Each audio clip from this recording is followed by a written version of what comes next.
Protect me from the robbers and thieves. I'm begging for some strength when I get weak. Must beware of the mark of the beast. Show out the way. Guide me through these evil roadblocks. I cannot keep the faith. Them can't trim my naughty dreadlocks. Say a little prayer for a sunny day. Can't take the sky when it's so gray. Jah give me strength so I never go astray. Listen what the kings and happy say. Protect me from the evil in the streets. Protect me from the robbers and thieves. I'm begging for some strength when I get weak. Must beware of the mark of the beast. Protect me from the evil in the streets. Protect me from the robbers and thieves. I'm begging for some strength when I get weak. Must beware of the mark of the beast. Oh, Jah, give me the strength so that I never go astray. As I trod over these hills, over mountains and valleys, please guide me on my way. This is what I pray. At times in life we struggle, but I'm trying to keep the faith. So much going on in this world that is wrong. We're searching for the answers to the questions in this song. Do you have some time for me? Please hear me when I plead and take away this negativity. Yeah. Protect me from the evil in the streets. Protect me from the robbers and thieves. I'm begging for some strength when I get weak. Must beware of the mark of the beast. Protect me from the evil in the streets. Protect me from the robbers and thieves. I'm begging for some strength when I get weak. Must beware of the mark of the beast. They try to clip our branches, but them can't kill the roots. Life can be a struggle, so we're off it is your youth. Don't give me the drugs to juggle, don't give me the guns to shoot. Just trust in Jah and you will find a way to make it through. The race is for the swift, chosen are a few. Babylon asks a question like an interview. Because it's in the paper, do you think that makes it true? Just follow Jah teachings and you're gonna make it through. Cause protect me from the evil in the streets. Protect me from the robbers and thieves. I'm begging for some strength when I get weak. Must beware of the mark of the beast. Protect me from the evil in the streets. Protect me from the robbers and thieves. I'm begging for some strength when I get weak. Must beware of the mark of the beast. I work. I Jah work, I Jah work, I Jah work, I Jah work, I Jah work. Kingston and Welling, soul in the place. I Jah work, I Jah work.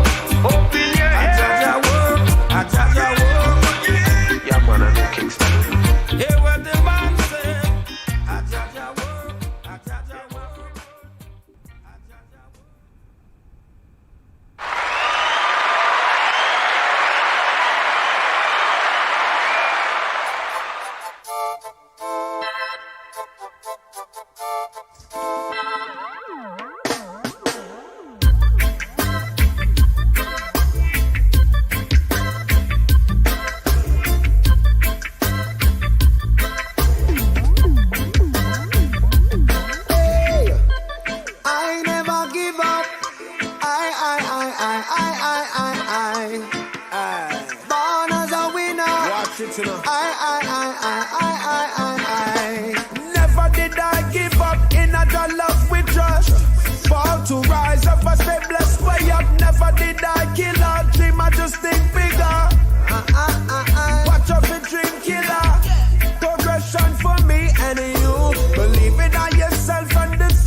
see are all destined to be. Fulfill your own prophecies, know your identity.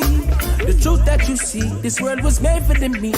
What you plant, you will reap, and your soul you can keep. Get to know yourself when your back is on the wall. He did not go fall while the righteous stand tall. Everyone is weak until they figure out they're strong. In these times, be you and stay true to who you are. So we never give up. Born as a winner. Yes, me have to live up. Born as a winner.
Good morning. This is JahLogic, also known as Mr. M, and this is the Morning Rant. Salute to the chat early this morning. Got my co-host with me, J Doug. Good morning, J Doug. Your mic is on Teddy Riley, Palmer. So there you go. Oh, yo, what's going on? It's good. I'm good. How you? Real nigga time. Good morning, top of the morning. Grand Rising. I didn't hear Grand Rising this morning. I like when that nigga be like, I got a headache. You get a headache from the Reggie Reg. I might play it. I might play it after the show. Grand Rising, brother. And Mimi F baby. Good morning. Oh, Grand Rising, Mimi F baby. Good morning, Grand Rising to you, J Doug. I'm with you. I always look forward to NA. Like that's like the cue. Like, all right, time to go. Like when it started. I thought that was kind of like our unofficial theme song, honestly. It take me back to when you used to smoke that. I don't know about you, but when people used to smoke that Reggie, used to really get a headache from that shit. I haven't ran crazy. You don't really get no Reggie out here on these streets no more, but it's a good time back then. Get that shit from the gas station now. Reggie Reg? That shit used to be brown, nigga. I don't see no brown weed no more. That shit is fucking borderline moldy. Yeah, Bobby Brown. Mm-hmm. And what's going on with, I don't mean to throw that, but I was just thinking about something. What's going on with Bobby Brown's son and all his kids? Why they dying like that?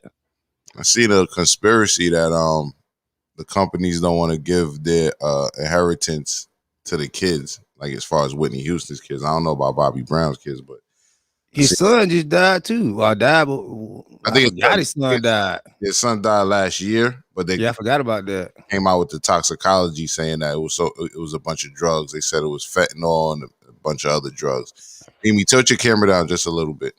Yeah, too many people dying around Bobby, man. It's crazy. Facts. That shit's probably the saddest shit ever. I heard his book is riveting. Like, if you even just look at his story, like, not even just now, but throughout his life, like, he has circled a lot of death and tragedy. So, and he's alive and still living. So, shout out to his strength and resilience. Like he a poke chop away from heart attack, but yeah, he is alive and still living. And Bobby Brown had an amazing R&B run. You know, that album. Oh, you know, he had one album, didn't he? Well, he got another album. But yeah, but the other albums don't count. I'm just talking about the one that counts. That was the amazing. one with the hit. Yeah, that album that's Thriller. That album better than Thriller to me, but I don't know about that, but it's up there in the up and running, and it changed the game for R&B. Like Bobby Brown walked so Usher could run and Chris Brown could fly. God bless Bobby Brown don't have to make you make an album like that, you really don't need to make no more music. But I don't want to get too off track. you do if the companies is violating you. But let's get these chats this morning. Grand Yeah, Rising.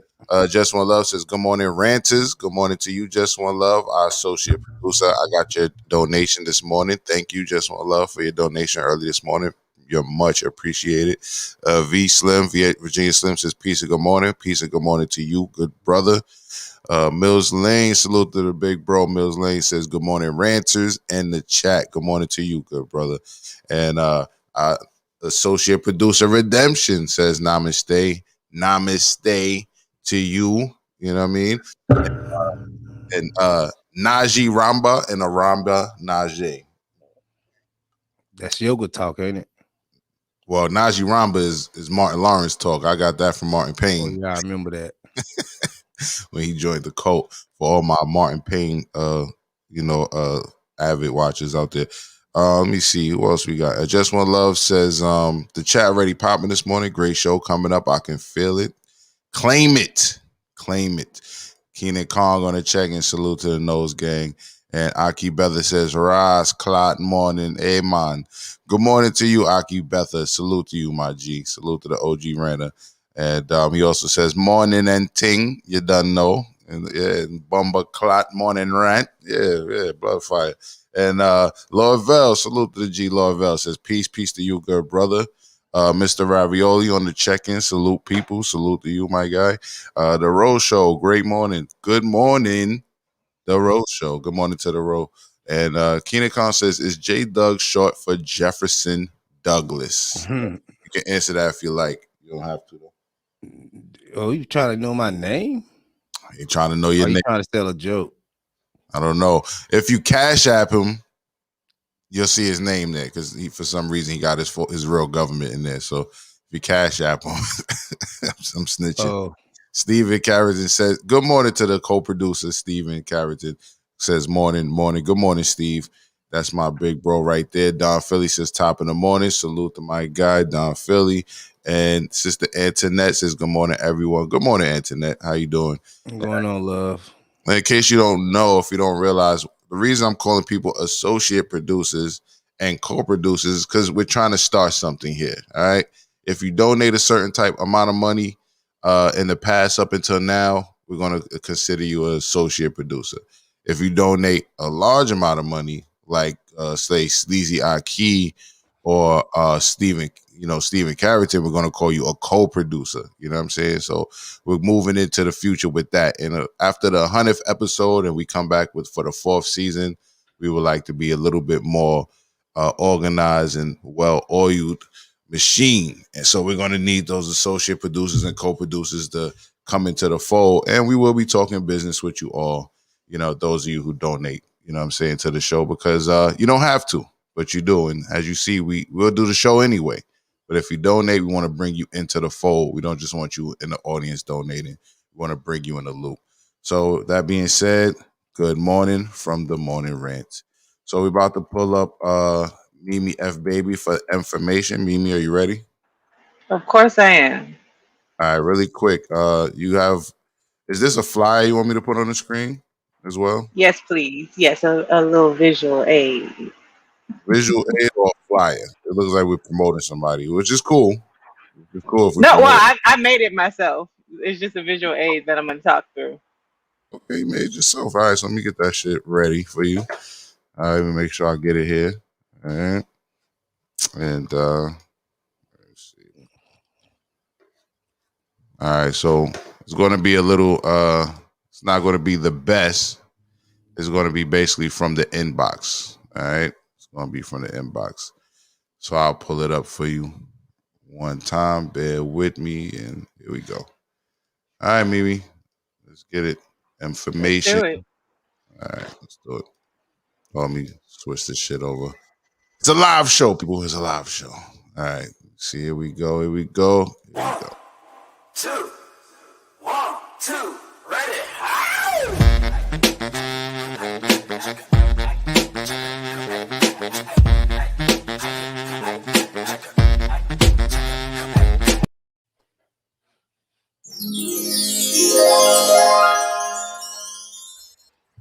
Good morning, everyone. You already know what time it is. Mimi F Baby with your information, because when you stay ready, you don't have to what?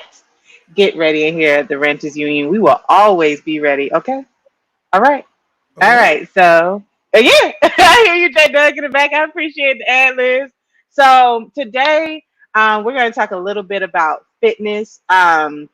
We we get into like the nuts and bolts of like the how to's and the woo woo feels, and those are great. But I wanted to leave you guys with some action and tactical things that I do in terms of my fitness regimen, all pandemic friendly. So if you go on YouTube, there's a million places and channels that you can subscribe to, playlists, blah, blah, blah.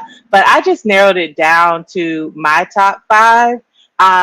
What the reasons why I like these is one, they're pandemic friendly.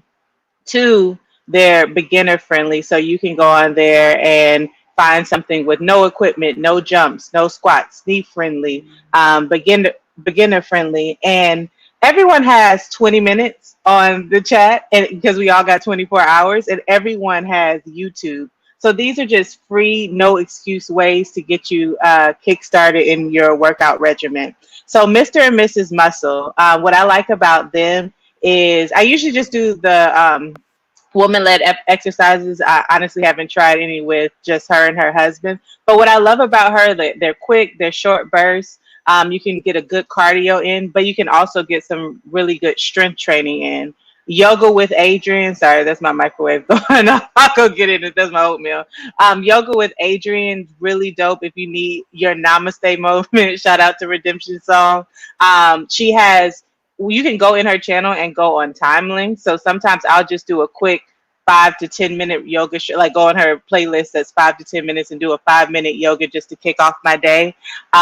Team Body Project is really good for beginner friendly, and I love that they use real people. So not everyone is super skinny in the chat, and the workouts are they go above and beyond. So the last one, Pamela Reef and Natasha Ocean, they're both a little bit more advanced, but they'll give you that challenge. Again, all of them have 10 to 15, 20-minute workouts.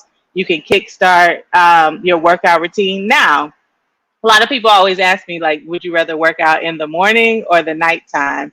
What I found works for my body is the morning time. So right before the morning rant, I'll do my 20 minutes. One, it gets it out the way. So if something surprise pop up midday, or hey girl, you want to go to happy hour back before the pandemic, or working is late, I've already mentally got that out the way. And then maybe at nighttime I'll do an exercise. But my theory is in the morning, you're actually burning true fat that you slept in. And then to maintain your body, if you work out at nighttime, some of the times you're burning the food you ate. So it's harder to lose. In my experience, it's been harder to lose weight. So I just wanted to give you something that you can take home and use on your daily basis. And if you try any of them, let me know. And that's it. That's all I got.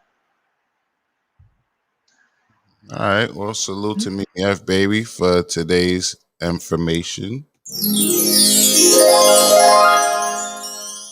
Much appreciated, and I hope everybody does get there, get out there and start working out. It's spring now. It's spring now, so some of us can actually go outside. You know what I mean? I'm looking forward to working in my yard and starting to work out in the sun. You know what I'm saying? Get some sun. Yes. I miss that. Well, for me, for safety, I only work out when the sun rises. So right now, the sun doesn't rise until 7. So I won't go out to run by myself. I just draw too much attention to myself in Harlem. But when the sun pushes back and like starts rising at 6, you can, get in a run and then do some strength training. You got your combo right there, all free, no gym. You can make it up as you go. Yeah. You got that trail behind you too, though. You got like around the FDR Drive. You kind of Yeah, but people live over there too, so I don't run at night. But it is a beautiful run if you can get in some sunlight, or like midday before in the summertime before it gets too hot. no doubt. That's what's up. J Doug, you work out? I need to be working out. I'm working out these little 2 fingers right here to grab this blunt. You know how you get that blunt right now? Push ups. Yeah, cush up, nigga. But yeah, I like the information. I'm informed on everything. and I do want to get to start working out. It's just getting the scheduling right. You know what I mean? It's just Well, easier not to work out. you got, yeah, that's true. But now you got a starter kit right there. Like your Monday through Friday, you could just pick one. You could find 20 minutes right before the morning ring. It's like your morning coffee, like right before you Yeah, get I here. have spurts of working out. Like I work out for like a good 2 months straight, then I'll just fall off. I can't work out like working. I can't make it a part of my life for some reason. My fault, y'all. Yeah, I'm the same way, J Doug. I'm not even gonna front. Like I'll have like a good few months, and then I'll fall off, and then I'll come back at it. You know what I mean? But I definitely got to get some of this pandemic fat up. You know what I'm saying? So I got to get up on that shit. So now that it's warmer, you know what I'm saying? Happy spring to everybody. I'm definitely gonna be on the outside and do some shit. Sweet D says blessings, fans. Blessings to you, Sweet D. Good morning. Good morning. Good morning. Sweet D. All right. Good morning from the morning rant. And Schoolboy, good morning, sir. Good morning. Sweetback. That's Sweetback right there. That nigga Schoolboy look like Sweetback. Well, you a damn Schoolboy. Take a shot, nigga. You looking? What's wrong, man? Man, I think I got food poisoning last night. Where your trucker headset? My who? Your trucker headset. Oh man, we're not gonna talk about my headset, bro. Like that shit is like. Damn, how you? What's top of the going line. on? Huh? You ain't run into that guy you was bribing for your student loans, did you? I don't know. What Motherfucker done got it out you. Say, remember that help I gave you? Hell in the cell tonight. You like that? Oh, not damn. You know Schoolboy done went through. You got to hit the blunt. Damn. Yo, Schoolboy, I hope you feel better. Say, my nigga. Yeah, what's fucked up, man? I hope you feel better, man. But listen, after all that being said, I'm about to get to this COVID update. Salute to everybody in chat. Let's get it popping.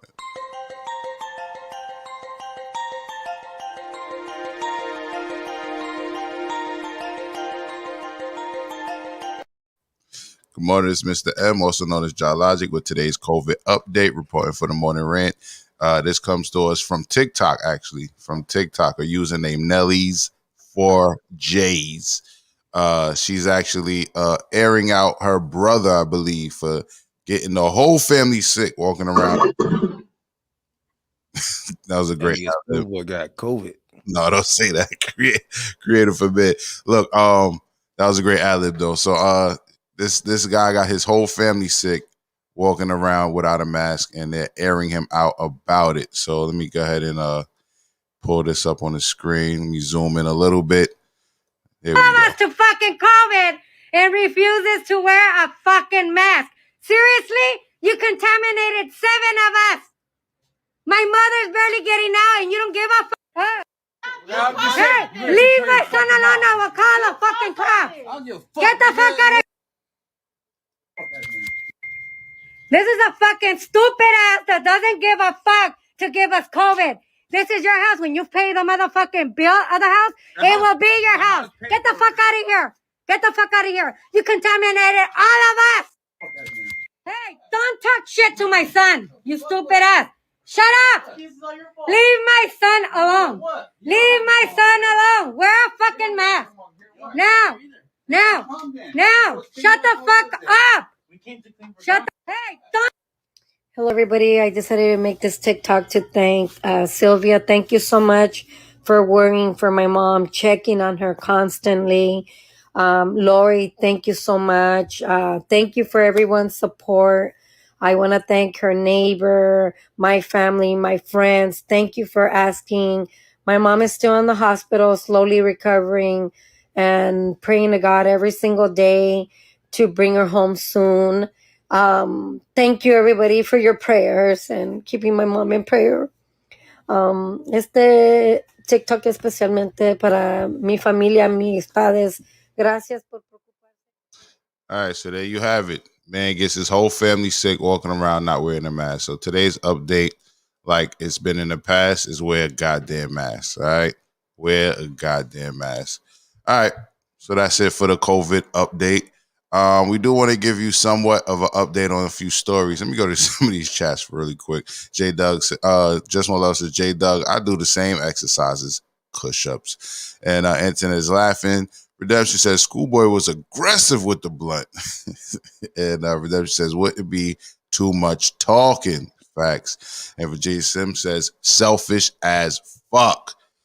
Fact, walking around the house, no mask, got everybody sick, including her mother. So I'm assuming the mother is way older than what she looks to be. So that means he got the elderly sick in his home. If anybody have anything to say about that, feel free to say it now. Yeah, they shouldn't have been talking to that man like that. That's number one. I don't care. It's still, but I don't know. She said he wasn't paying bills.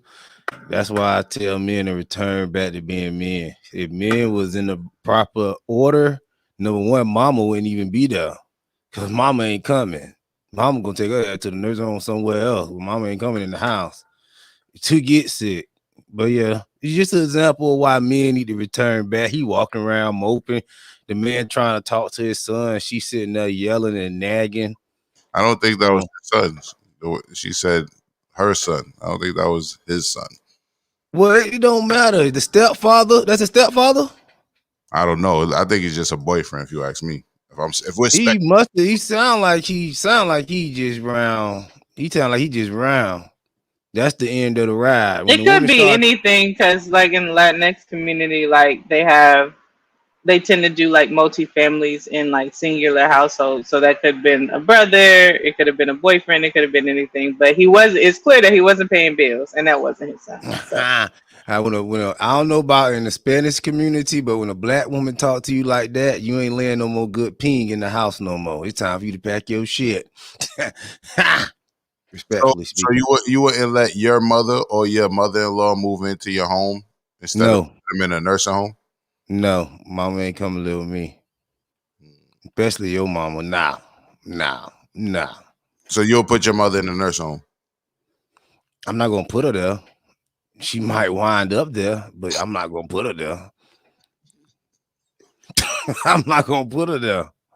That's why I'm saying. That's why I promote people being responsible for their lives, making sure these things in place. Everybody want to get old, especially in the black community, but then we want to impose on other people's life. I still gotta live my life. I don't want to be spending my life with mama. That's not what I'm here for. God ain't put me on earth for mama. And we get confused about that in the black community, and we get guilt tripped into giving your life up. Now, if she's sick and she needs some help, yes, but at the end of the day, have the paperwork and things in place to make sure you're taken care of. That's everybody, not just my mama. When you get older, so people can enjoy their time on earth too, and it's not all about you. You're serious. You ever heard of a mother-in-law suite? No, if I got a bag like that, then yes. If I got a suite where mother-in-law can get the hell out my face, then yes, I would live. Is she all the way on the other side? But no, she's not coming in my house. If I just got a house, a regular house, no. All right. That's all I'm about to say. You're not fit to do that shit in no apartment. You don't have a mother-in-law suite in an apartment. Right. I mean, we're still assuming that the mother lived there. It could be just simply that the mother goes to the house. They, you know what I mean? They're a tight-knit family. But at the end of the day, we're fucking mad, right? We're fucking mad. Yo, she was pissed. She talking to that man crazy as hell. And he couldn't even say nothing. But, yo, you saw that look he gave her. I'm like, yo, chill out. Walk away. Yo, he was bugging. My sister, my big little sister says, Jersey Jen says, my mom isn't going to no nursing home ever, but she's sure not during COVID. Shaking my head. Oh, that's a good point too. That's the wrong place with your mother-in-law.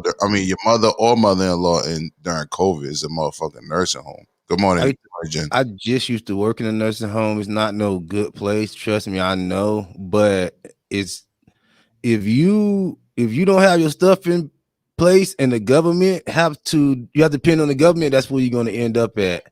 And it's not all the time that, I want my mama to come stay with me. These people need round the clock care, medicine, and different things that you really, if you just live in a regular life, you're not going to be able to keep up with that type of care that a person need when they get older. I'm just telling you, you can say that, but some of these people beyond care. And that's why I encourage people to take care of your body. So when you get older, you can still take care of yourself. You can still be strong and do what you need to do. But the problem is now they encourage you to get fat as you could damn get lazy as you could damn be. And so when you get about around 50, 60, you think, life is over. No, you still young. You should still be able to run, jump, and do everything that you're doing at 30. But they encourage you to be lazy and get lazier and get dumber and not get smarter. So you have to take care of yourself around. So you gonna start your exercise routine this week, J-Dub? Oh no, I'm covered in the blood. I don't have to be doing no exercises. You know what I mean? Trust me, I'm good. I'm just telling you. But this is just not for me. Like somebody say that's selfish.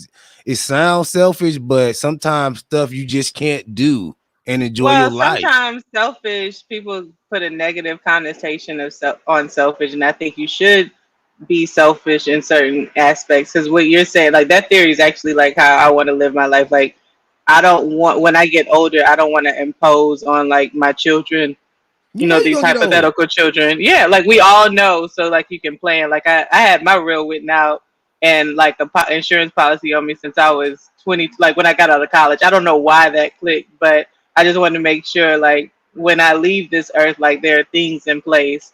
And you just see it just growing up and you realize like, oh, I don't want to do that, or I don't want to be that person for my family. But I do also understand people have different relationships with their parents too.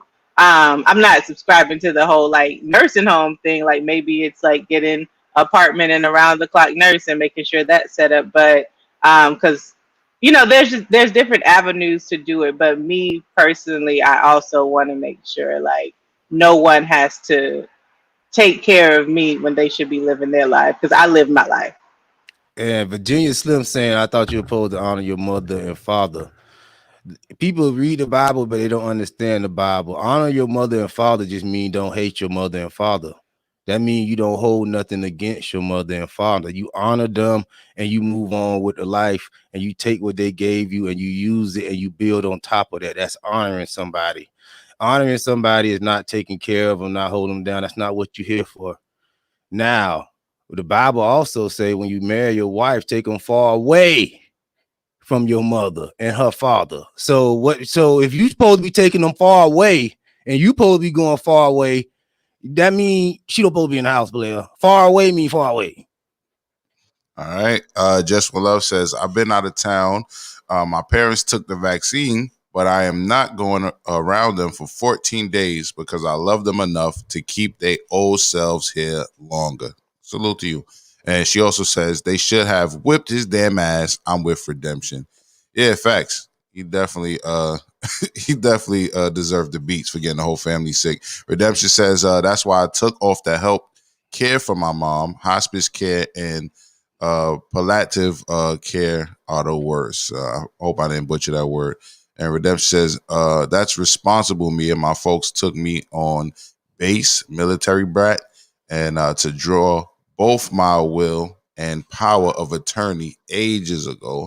And Just One Love says, J Doug, a Bible thumper this morning. Lord help us. That's it. You got to thump the Bible sometime because these intellectualize everybody and made everybody intellectual dummies to where the conversation you don't even mention God no more.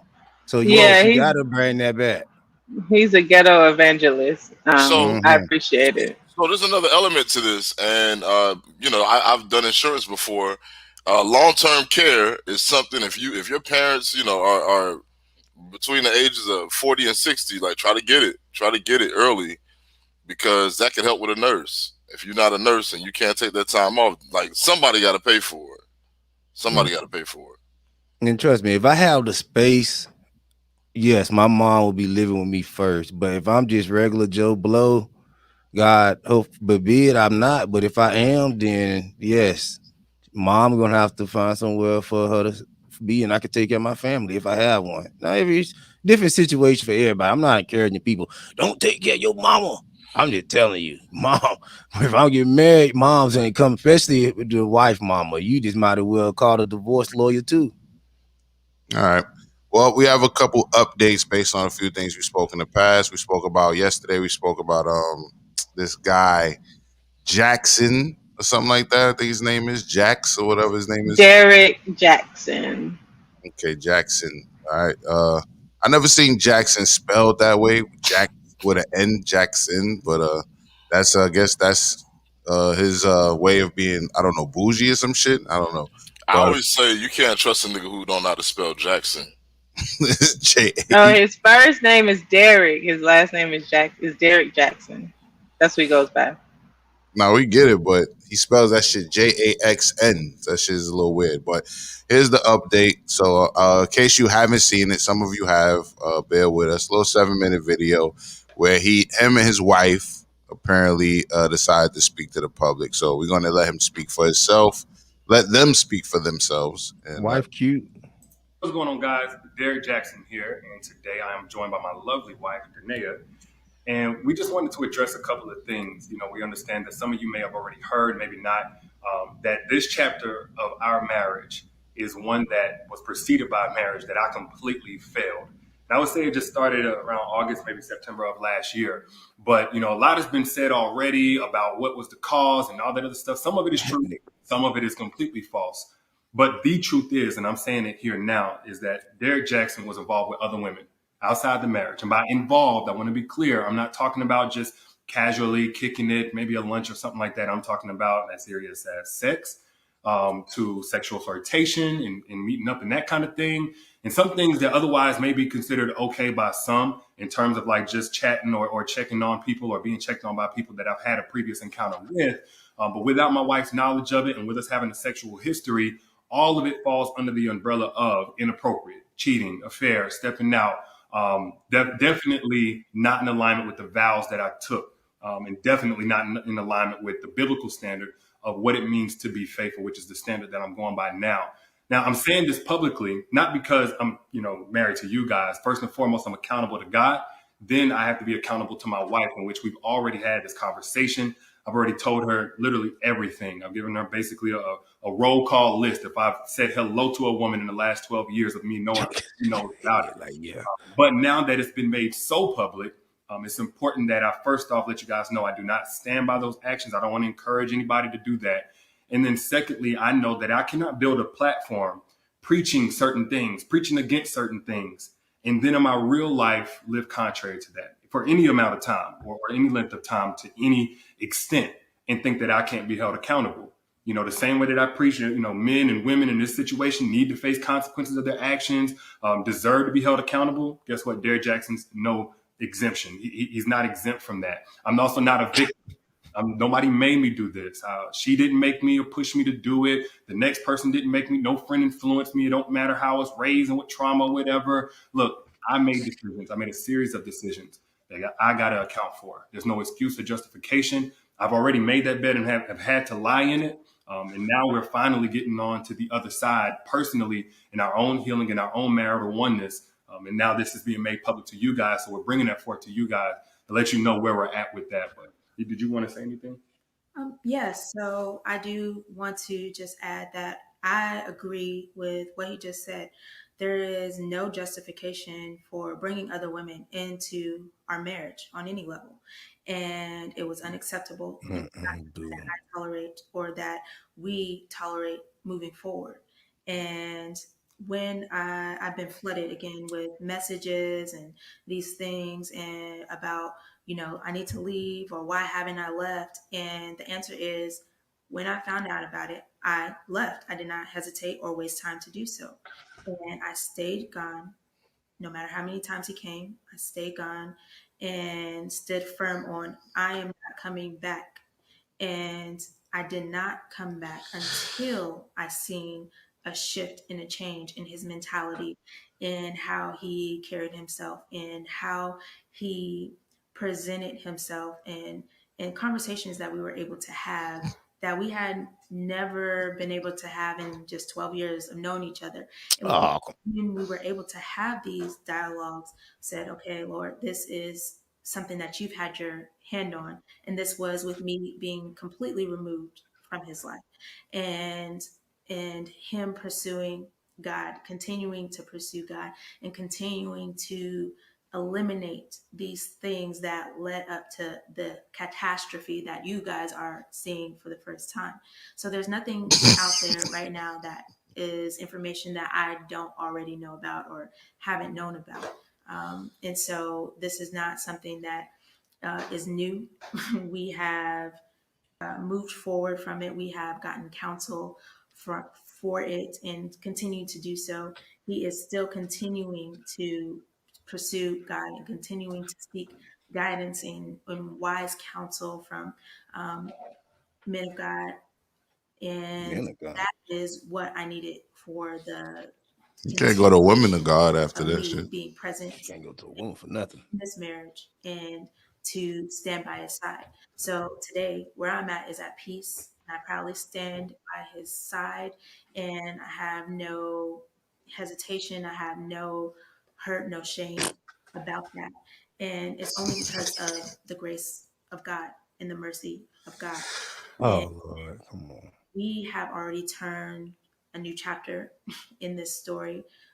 We are continuing to move forward, and we are just now sharing that with you all. And I forgave him, and most importantly, God has first forgiven him, and I also forgive the others as well. And with that, we are free and moving forward. So that's all I have. Yeah. And I get some of y'all, this may come as a huge shock, probably a huge disappointment. I let a lot of you down. You know, if you had a perspective shift on who Derek is, hopefully it's away from anything remotely close to perfection. And then it's simply that, you know, I am a human, and that does not justify anything that I did. But I don't want anybody out there to be putting me on a pedestal. If you did, then I hate that you did that. Maybe I gave you cause for that, and I apologize if I did. For those who are saying, Derek, I don't want to ever listen to you again, it's totally understandable. I appreciate you while I had your support and helping me get the message out about healing and healthy relationships to so many people who needed it, myself included. And for those who are going to continue to support me, I appreciate you like never before, because I know it's not going to be easy going forward, it's at least for a little while so many things are still fresh and attached to my name. But for everybody out there, if you get nothing else from what I've ever said over the last 9 years or right here in this video, please get this. Nothing is right until it is right with God.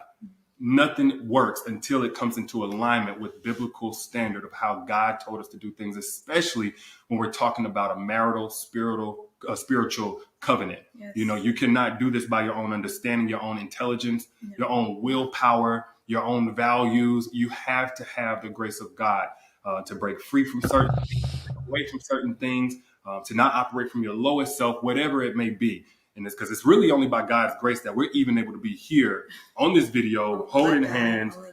Well, like a year ago, 7-8 months ago, even, I couldn't see this happening. I thought it was over, and I already had begun establishing my relationship with God. But that's the fruit of bringing things in alignment with God. And the mess that's been made, the mess that's now being made public from last year and years past, that's a result of getting out of alignment with doing things God's way.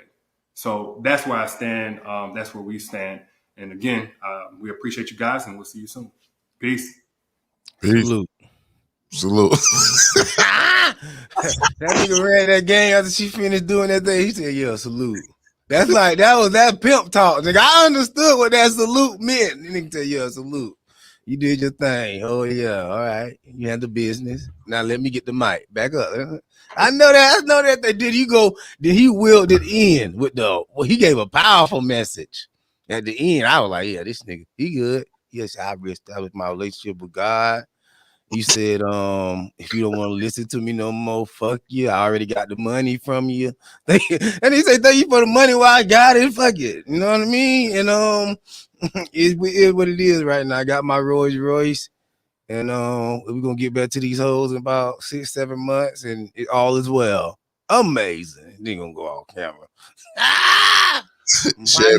Chappie, so I'll be stand by his side. I'll be beating his ass every chance I get. Well, I don't think she can beat him. You know what I'm saying? Sean P, you probably ain't never had no boss nigga like that, Sean P. If women know who had a boss, light work. Like. Well, be quiet. Be quiet. I do wish though, like if she's gonna get on camera, because first when I looked at it, like my first problem with it was I was like, is she wearing a bonnet? Because y'all know how I feel about bonnets in public places. And it looks like a knitted hat, but it's like she didn't even try. She's like, just let me get on camera for this ragged, like this ragged ass nigga. Like it just didn't seem like she was happy to be there. And that hand holding, I know, like in the comments, y'all read it too. If y'all see this post on Facebook, the funniest shit is reading the comments, like, cause she. I mean, and obviously, like he by profession does a lot of like oration. I think that's the right word. Like he's an oracle storyteller. He's motivational, whatever, blah blah blah. And maybe she doesn't like to be in the public eye, but I was like, y'all could have, you knew better. Like you could have given her a dry run. And after y'all filmed this, y'all saw what y'all filmed, and you just still decided to post it. You thought that was just gonna be like. Y'all are getting cooked. I can't feel sorry because y'all posted that. But there's just so many nuances in this video. It's like, hold on. I feel like this though. She was kind of sitting there, and I was kind of getting the vibe that she was like, nah, nigga, you gonna hold my hand in this whole video. Like, don't let my hand go. I felt like she might have been that one. I feel like he was. If you look, he was. Wow. You would do that. That's my nigga. I knew you was that nigga on the trigger. I knew you was that nigga on the trigger. That's my nigga. That is a perfect. That nigga looking like, and she looking like she know about business. All right. That's the type of shit I'm fucking with. That is the I'm perfect listening to you. screenshot. You done lost one fan, but nigga, you done gained one. Fuck it. Shit, you done gained one now, nigga. No, I feel used to listen. Not talk that pimp talk. You got a fan, nigga. Show me how to hold him down. Little hostage to me, and that is the perfect screenshot. That's how a husband look at his wife. If your husband don't look at you like that, you got a beta male. No, I have a non-abuser. That's what I have. Not no abuser. Now you being an accuser. You gonna be an accuser. I'm still a fan of what he says. Like I separate art from the artist. So like I still enjoyed his book. If I scroll and I see something that resonates with me, I'm not a part of cancel culture. But I will say, like, to me, it looked like she was about to crack a few times in tears, which means there's probably still a little bit more healing. And that them handhelds, like she was holding him down more to me. Grip. Stop it. I told your ass to say, bitch. And he looked like, nah. She looking like, can I get some makeup or something? Nah, we ain't doing no makeup right now. What we gonna do? No makeup, no hair. Put the glasses on. Yeah, put your glasses on and focus on what I told you to say. All right, don't worry about all that, because if I put all that shit on you, you're gonna think it's time to shine, bitch. When you get off camera, you're going back to the background. All right. Oh my gosh, bitch, you gonna tell him what we rehearsed. That's what Redemption is saying, and that Death Alert says, as much as J Doug knows about beta males, I'm concerned if he's one. Mm-hmm. Why are you concerned? Don't worry, nah. You ain't worried about that. Right. That ain't even worried about. Jersey Jen said maybe she didn't get dressed so they can fight again afterwards. And P says she should get even and smash his best friend and his father. All right. And Jersey Jen said he didn't post his wife until after he got caught cheating all those years of being a love guru. And Slim says, I bet his subscribers numbers are going up now. Fuckery makes money. Just subscribed. There you go. And Shampy said, this nigga said he let a lot of y'all down. Nah, bitch, you let your wife down, clown ass motherfucker. And a few things I've seen also in the chat was people said, why is he talking in third person? I think Virginia Slim said that. Redemption is saying her body language is telling. And Lorville says, I'm never apologizing over side booty. And so Sweet D believes he's being held against his will. And Redemption says she's with me as far as she can't get with no motivational speakers at all. And Mills Lane, I'm gonna leave it here. I kind of put a lot of y'all comments on the screen during the actual situation, but I'm gonna leave this one here. It said, "Look at God saving another dude from a beatdown. Maybe a public beatdown, but I don't think she was gonna be beating him down no time soon. I'll say that much. But okay, we got some new comments that came in. James, salute James, says, if I forget to do my 20-minute workout, my balance is off. Word is bond. So he's watching it on I guess he's watching from the beginning. And Jersey Jen says she's gonna be the next one to write a book and start her own. Then I leave. She need to write a book called Obedient. That's the title. Obedient is better than sacrifice. Woo! That book gonna sell. Oh, I just gave them. I might send that to my nigga Dead Jaxn. Obedience is better than sacrifice. Shan P says, J Doug, that's not a boss nigga. No way in hell am I defending his ass. He got her out there looking stupid. Hey, you got an A. That's a boss, trust me. I don't know, man. He's a weirdo to me. Brooklyn Honcho says good morning. He seems like a weirdo to me. Good morning, Brooklyn Honcho. Salute I mean, if you go by his profile, like she said, you separate the art from the artist. I don't like the art, but I don't like the artist, but I like the pimp within the artist. That's what I like. I'm spirit to spirit. To me, he just did a pimps up. That was a roll call for us to be like, okay, we got your back. All right, I didn't know, nigga. Okay, now I know. Okay, salute. Do you handle your business? Lay your mat down properly. Well, if you ask me, yes, sir.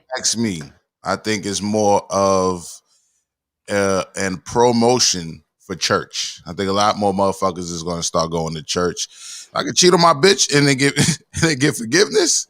All I gotta do is go to council. Yeah, a lot more niggas is about to go to church. So did you check out the sneaky eyes and shit the whole time? He trying to make these great points, and I'm just like, this nigga's lying. Can't be true. The sneaky eyes. I mean, his eyes were saying a lot. He looked like he wanted to put hands on her or some shit. But can you give us a little bit more background on what you're saying as far as like what? I'm saying he's sitting there talking about how God forgave him and he went back to God to figure it out. Like it didn't seem genuine to me. Is my point. When is it ever genuine when niggas blame shit on God? Niggas blame all types of fuck shit on God. Blame wars on God. You know what I'm saying? Niggas blame all types of fuck shit on God every time. That's what I'm saying. I think he just made the church numbers go up. In fact, he might start his own church. Oh, he's definitely in the church right now. He might start his own church, bro. I mean, we in the church right now. I didn't blame anything on God. He said he went to God to fix his missteps. Like, I don't know. Yeah, that speculation is a little bit of a reach to me. He does have a new book talking about like healing within or something like that, and it's him and his, if I'm not mistaken, it's him and his wife on the cover, and I'm like, wow, how timely. Like these cheating allegations going out while he's having a book that probably talks about the infidelity. Not saying a motive, but that is a lot of coincidence. I mean, he's definitely an opportunist. Keenan Khan says, why would anyone take advice from a 31-year-old relationship expert? Well, some people out there want to be swindled. I say that all the time. There's people out there that just want to be swindled. You know what I'm saying? I'm not the one for swindling people, but I'm not the one for talking people out of being swindled neither. You know what I'm saying? Because you can't tell someone that they're about to hit a brick wall. You got to let them hit the brick wall because they're never going to listen. They're never going to listen. Jersey Jen said he's selling his self-books 50% off on how they got through it. Laugh my fucking ass off, shaking my damn head. So I the book that you're talking about right now. And let me see. Jersey Jen also says there's videos of him asking side bitch color of her panties in 2016. He's been married, I thought, for 4 or 5 years. How he's that stupid? Shaking my damn head. Chance now that wasn't cheating. That was what? What was it? What would you call it? That's not the color. That's just the line of questioning. Inquiring. I don't. Okay, if these things are true though, like, and you know you're like married, why record? Like, why press record? Like, that's the only part I don't get. Cause he been And when with you're her talking, 12 years. It's like after 12 years, you done laid your mat down for that long. You're not covering those tracks and all that. Boss nigga moves. Boss moves. When you boss moves, you moving. You just moving. You might drop 100. Boss moves. You just moving around. I don't know if I could call what he's doing boss moves. If he like, all right. So apparently, because I looked into it a little bit. I didn't do a whole lot of research on the scenario, but apparently the woman who outed him or whatever went to Tasha K, right? Who's a well-known podcaster, whatever you want to call it, personality. You know what I'm saying? Gossip blogger, whatever you want to call it.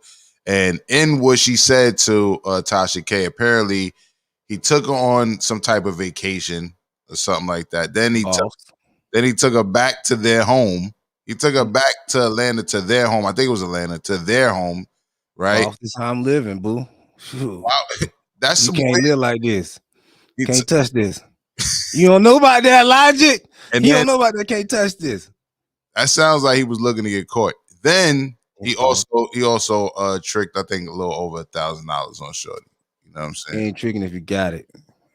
no, but I'm with you, Logic. Like, you don't take your side to your home. Like, a while ago, I was dating to the home. Might have took it to the mother-in-law. No, because you don't know, like, you don't know how crazy it could get, or like fatal attraction. And the last thing you want is somebody that you're dealing with on the side in secret to pop up in your home with your wife, or like in Logic's case, like he has kids and your wife and kids.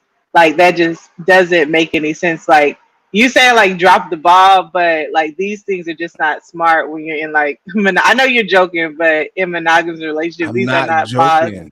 Moves at You don't all. worry about that. When you take a woman to your house, you spinning. You spin around the block a couple times. That's called getting her dizzy. When you get her dizzy enough, she thinks she's gonna get some money. Then you pull up to the crib. She didn't even know she was going to the crib. You do that. She didn't even know where she at. You done spun. You do that when you're single or before you're married. You don't take a bitch to your fucking house where you and your wife stay.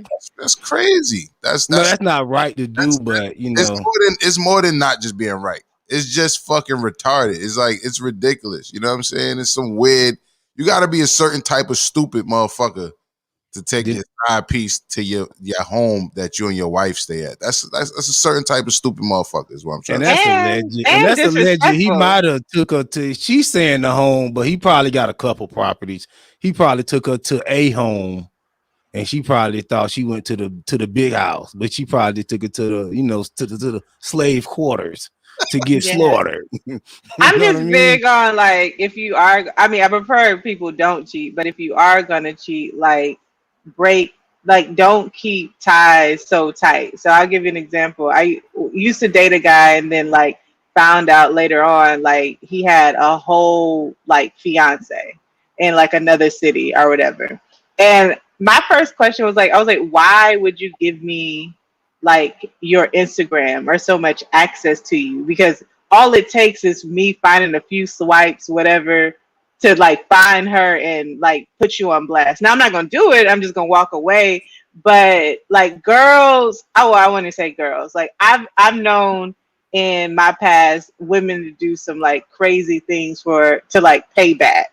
And so why put you in a situation to have your home messed up, to have somebody do a drive-by on you, or pull up, let out the air on your tires? Like, these are real things. So if you gonna cheat with them hood rats, boo. Real men, he would mess with some quality. But no, he shouldn't have took it to a home. But quality women ain't doing. The most they gonna do is probably try to sue you.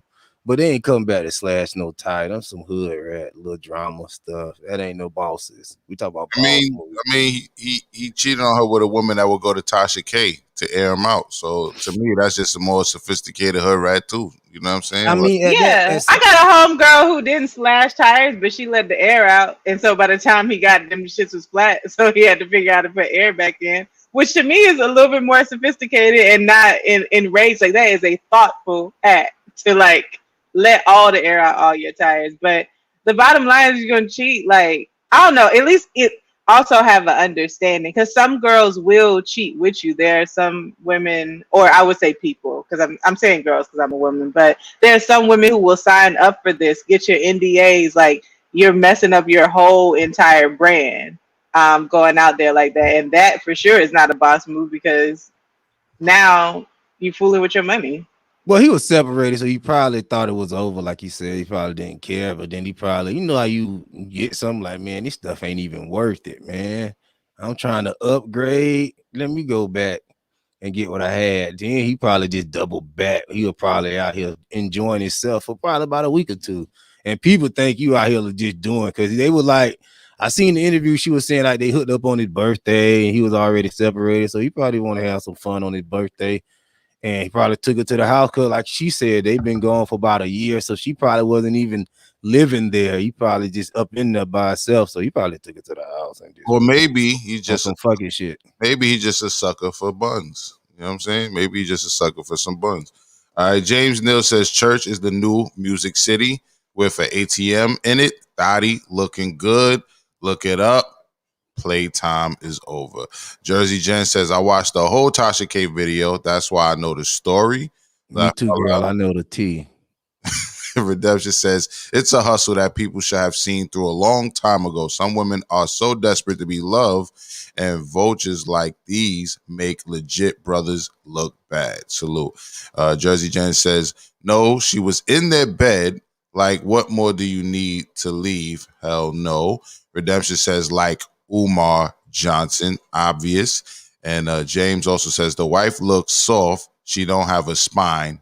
Big facts. Just one love. She don't need no spine. She'll bend over. She don't need no spine. What you need a spine for? Spine is for men. Crazy. Yo, just one love says, please tell me why married men still have to go out for strange. She was pretty. Let's say she freaky too, to avoid speculations. Why cheat? I mean, I can't speak for all men. You know what I'm saying? I can't speak for all men, but I don't think it's just married men who go out for some strange. You know what I'm saying? I don't think it's married men that go out for some strange, but I have been vocal and honest about men always wanting new box. You know what I'm saying? That is something. I don't know if women feel the same way. I know women could be in a relationship and just really, be in awe with their dude and think with their heart, you know what I'm saying? Some men think with their dick, you know what I'm saying? To be a little vulgar, but not all men think with their dick. And if they do, you're in trouble, because your dick is always going to want the next box it sees. That's just what it is. The creator made it. You know what I mean? The creator made us want to plant as many seeds as possible. You know what I'm saying? Go ahead, Mimi. I was gonna say, from a woman's perspective, a single girl, I feel like I get hit on equally, like single men and involved men. And I think sometimes you just see something, not even from like a vagina standpoint, like you see something fun and new and exciting. Like it's gonna be a new conversation. It'll be like, I've been on a date, and like mid date, like, you do the typical, like, why are you single? And the guy being like, well, actually I'm not. And I'm like, what? Like, why am I here? That's a nigga. He done laid all his chips out on the table. He's like, fuck it, yeah, I'm not. But and it's so funny because he does this like 3-month check-in. Like he texted me like 3 days ago. So it's so funny we're talking about this. Because it was just like a typical like, hey, how you doing text, and I just ignored it. But because I'm like, I know what's gonna happen. You're gonna tell me up front, you want to wine and dine me, we gonna be friends, and then you're gonna drop some dick off, and then once I catch feelings, you're gonna hit me with the, you know what it was. Like, I ain't playing this game with you. But I feel like whatever he has at home just feels a little boring right now. So he's like, let me just take, someone who, a pretty girl out, someone who I deem pretty. She seems fun. She seems excited. She got a lot going on. And then I'm going to go back home and sort the rest of that out. And unfortunately, like, some women sign up for that. That's not my cup of tea, but like some women are okay with that. But I think it's just men want something new and exciting, at least in my experience. But I'm not no one's fantasy wise. 12 years of your life, I feel like that little incident they going through should be easy to get over. 12 years and just some random women. It's like after a while, yes, you gonna want something new. It's like, yeah, I'm getting all this money, this testosterone building up. Somebody Yeah, gonna get this work. some men will So test their superpower. Let me say something. All right. So you say I'm getting all this money, the testosterone building up. That goes to what I was saying earlier. Like that's like something that someone would say if they're a sucker. You know what I'm saying? not a Hold on, sucker. hold on. Listen what I'm saying, right? Because why you couldn't get pussy before the money? You know what I'm saying? Like if you couldn't get pussy before the money, now yeah, when you get money, you're gonna be like, damn, now's my chance. And now I got a little fame or people like me now, you know what I'm saying? But if you've been getting pussy, which is why Mimi and I had this conversation a few episodes ago where I brung up Patrice O'Neal, where he said before man settle down, he has to womanize, right? If you couldn't get that shit out your system or you couldn't get a lot of box in your single moments, you know what I mean? A nigga like that he's gonna finally see his opportunity and he's gonna be so corny that he's gonna have to he's gonna feel like he has to take it because he couldn't get that box before he had the money. You know what I'm saying? It's not even about that. Anybody could get some box. So let's stop acting like some box from a hard thing to get. You got $40, you got some box on your hand. But he probably couldn't get that level of woman. See, it's different levels of women when you building in life. Well, you start off is you talk about you been with this woman 12 years. Well, you start off at 18, you're not finna get no dimes. Your chance of getting dimes is very slim. And I disagree. Derek Jaxn is fine. He played football. He was, he was on the team in college. Like well dressed, nice looking guy. That nigga was been getting boxed if he wanted to. So he might have been one of them niggas that been heavy on that church shit. And it take years to kind of break away from that type of thinking. He probably was trying to just be faithful when he was young. You never know the process of somebody. But if he wasn't, it could have been a goofy. You still want some. It could have been a goofy. It could have been goofy. Could have been whatever. But listen, if you still, life still go on. It's like, yo, I want some more new box, whatever. It just happens, man. I don't even look at it as a big deal in 2021. As long as you ain't mess with nobody of the same sex, this really shouldn't even be news. It's like, come on, okay, guy cheated, whatever. Well, we put too much emphasis on who somebody has sex. Whatever. You're right. It's definitely not real news, but since we spoke about it yesterday, I wanted him to be able to speak for himself. So we gave him opportunity. Well, you know what? It's only news because of his persona and his image that he put out. He like people were kind of waiting for that to crumble down, especially men. The other part about it is like this is a person who, according to he probably making a decent amount of money between the books and the channels and the endorsements and stuff like that. I don't know if he has endorsements, but he's a well-known person in a lot of different circles. I've heard his name over time. I don't know, like really haven't checked out a whole videos. I don't think I'm the audience, right? But if he's at that level in his career or his business, why wouldn't his wife expect that he'd be fucking other women? What's wrong with that? I don't get the problem. Because he's married, because he committed to her. That's why. I am committed to you. He can still be committed to her though. No. Yes, I'm committed. I'm gonna stay here, take care of you, take care of these kids. Well, marriages mean different for different people, but for me, it means we having sex monogamously. Like you're not just having sex with other women. Like that's just not something. Hold on. So you saying that if you got married today and you were married for the next 60 years, you're not gonna ever want to see no other and experience no other man other than this dude for the next 100 years? No, or at least if I do, I'm definitely not gonna try it. Like, because I've committed to have sex with my husband. You're not gonna try it, or you're not gonna do it. I mean, no, yeah, I'm not gonna do it. I'm not gonna test the waters. I don't want to step outside my marriage, and my hope is that he doesn't either. Like, I'm not stupid. He's not blind. There's gonna be other pretty women, but I hope that we're open and honest enough to like be able to talk through those things before he acts and doesn't act at all. I'm with J Doug. All through the Bible and stuff like that, a lot of people that we look up to, they were great men in the world and they had multiple wives. Yeah, man. Jesus came out of a lineage of men who were like that. J Doug never said that. He just said salute to the nigga for being a boss nigga and all that shit. He never said no, but salute to him for being living in a true prophet way. That's how prophet's supposed to live. Once you reach to a certain level and you bringing a certain message to the game, then yeah, you can.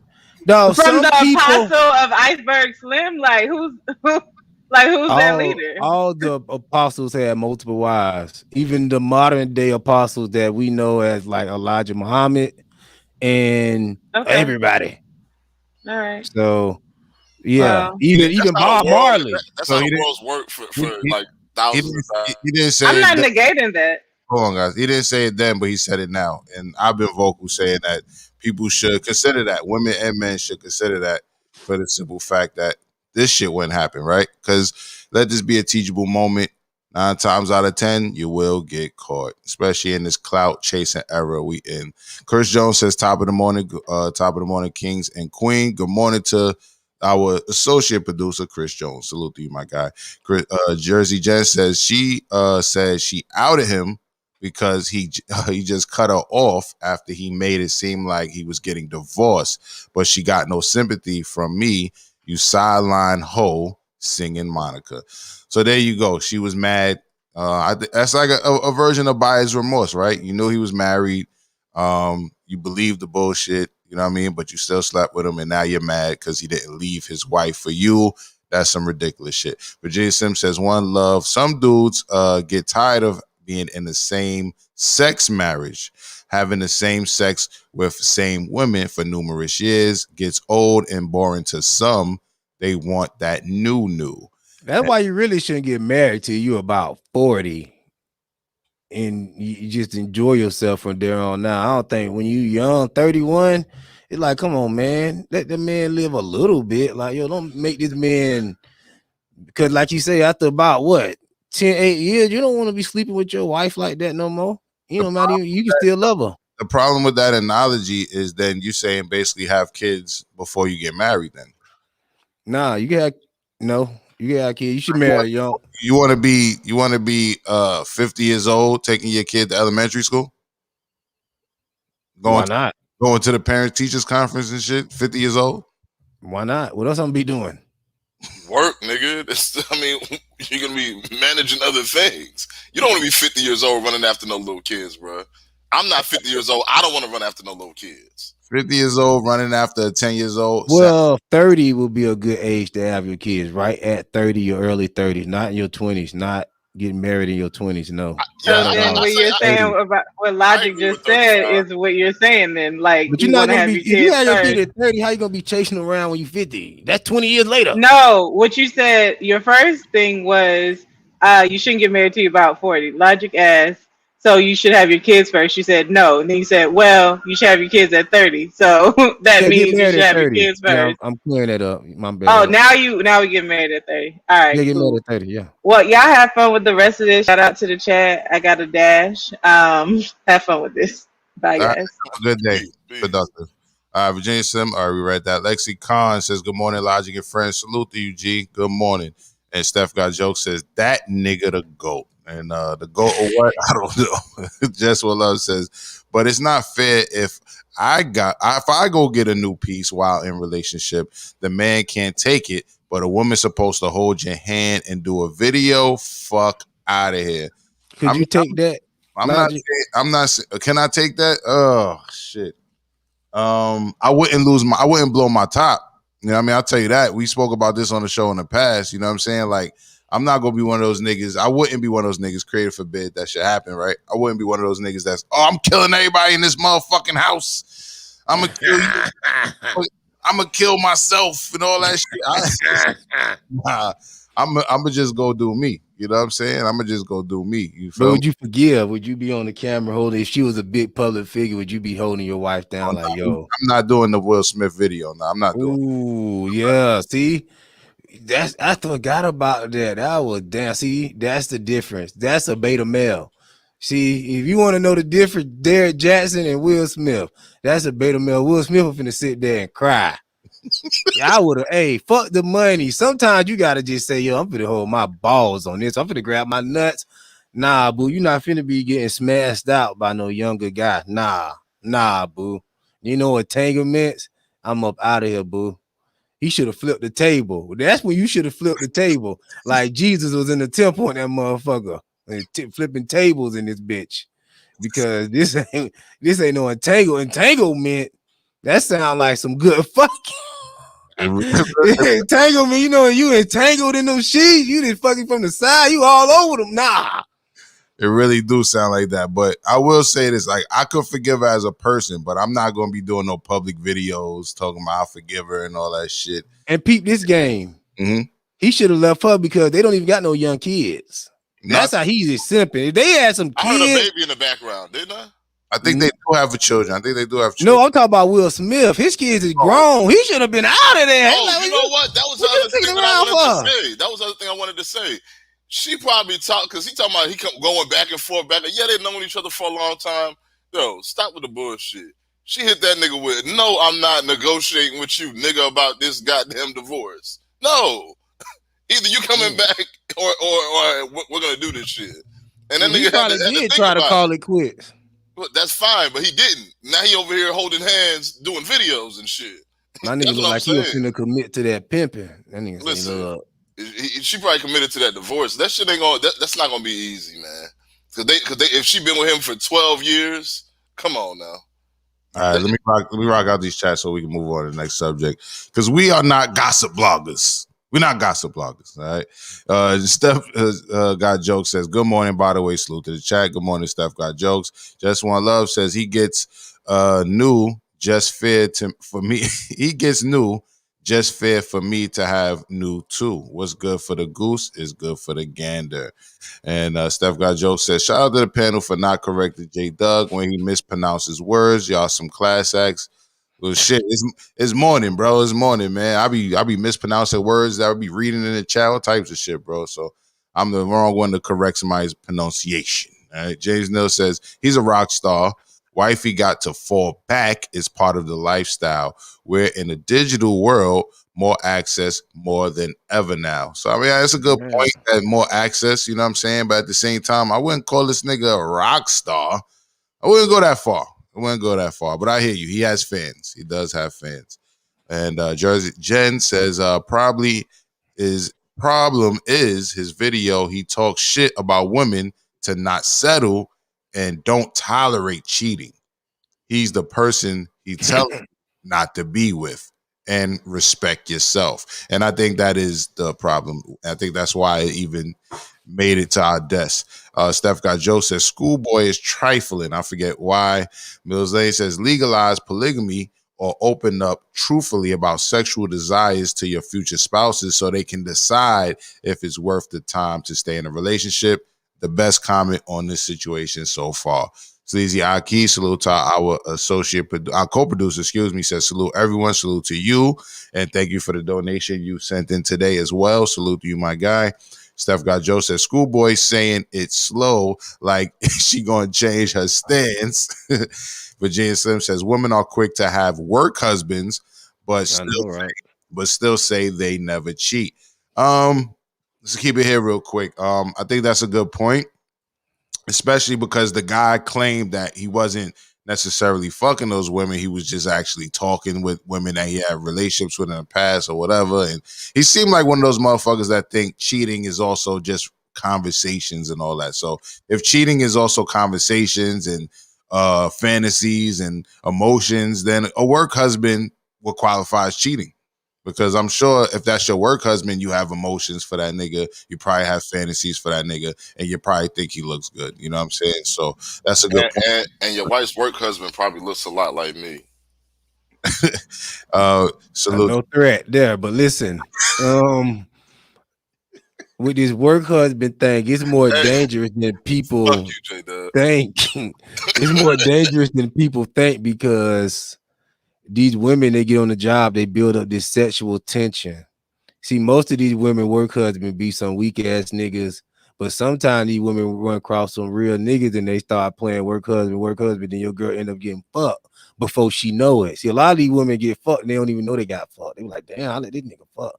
Then they don't tell because they don't know. So that's how most of the time it go down. So you got to watch that work husband thing. You ain't lying. Redemption says, folks, temp moment with J Dog. And Just What Love says, Mills Lane, those are great options. Redemption says, entanglement. Slim says, exactly, Logic. Take your L and keep it moving. No need to wild out over something that's a lost cause. We labeled a whole episode after this once. She or he is not yours. It's just your turn. You know what I'm saying? So if you find out you got cheated on, you better go relax. And the best way to get over your ex is to go get some necks. You heard? And she, Amaruk, and New Salute, cuz says, these women better realize this now. Polygamy started us off in the beginning, and polygyny will be our ending in this harem. King/queens rule the land. Salute to my cousin. Sleazy Aki says, everyone missed the point where she stepped out on him. That's why she's cool with it. Yeah, that's a good point. Let's leave it right there. She says she left him for a few months. I'm going to go ahead and go on a ledge and assume that she definitely got some dick during those few months. You know what I'm saying? I doubt that. Probably fucked the work husband's cousin. She don't go to work. I'm sure she don't go to work. Nah, but she went back in that digital Rolodex and got her something. What she say, Schoolboy? Everybody who's been sending me messages. Wait, the cover.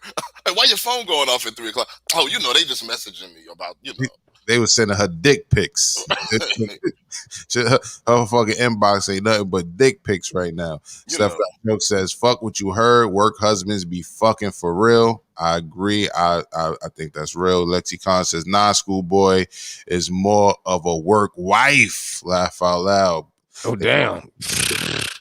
To that nigga, he be in there trying to get some goddamn free time off for that punk that work in HR. He giving him a compliment. So she said, I'm more of a work wife. Lexicon. Yeah. Okay, Lexicon. That sounds like a real masculine name. All right, Sweet D says, work husbands really want to smash. Yes, work husbands want to smash. So if your wife ever come tell you that she got a work husband, or if you ever get any wind of that shit, you know what time it is. That's why I say I don't agree with women going to work once they get married. Just because they go to work don't mean they're gonna have a work husband. Champy says, Virginia Slim, I get it. They want the new, but doing the same old sex moves. So nah, it's not worth it. Champy's throwing shots, talking about niggas want the new, but they doing the same old regular schmegular in the bed. Well, shit, if it's the same regular schmegular, it's new to her. I mean, what's the problem? It's just like a record. You don't get no new. You ain't gonna say no new song until you get some new inspiration. Hilarious. Yo, I think the best joke though, Chris Rock told it. When he said you eating the same crackers for all them years, and they say you get some new crackers. What type of crackers is this? You know what I mean? I'm butchering the joke, but Just What Love says, I have a work husband in each department. They good for lunch and gas money. Keenan says they saying she stepped out with a woman. Okay. Oh no. Okay. All right. Jersey Jen says, laugh out loud. I be in the office. I'm like, don't talk to me unless it's about work. I'm single. Maybe I need a work husband. And I laugh out loud. And Sleazyaki said, it happened. They said it.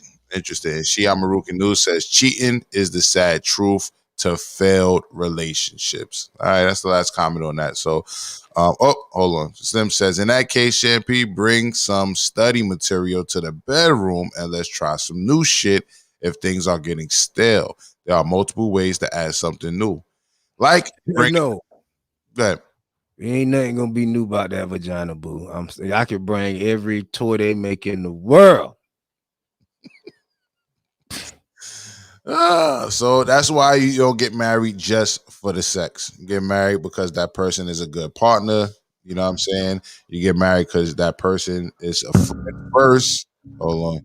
Is a friend first. Is the sex is not going to make you just stay in the house. That's the more tax credits. Yeah. All right. And Jersey, Just One Love says, I'm single too, and I'm trying to learn how to be a bitch at work.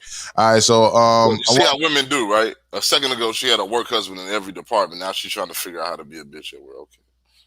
Well, maybe she's trying to be more standoffish because she got too many work husbands. I don't know what she meant by that, but I do want to give another update. We talked about this in the past. Tamika Mallory look good. We talked about Tamika Mallory and what's the dude name? My son, my son.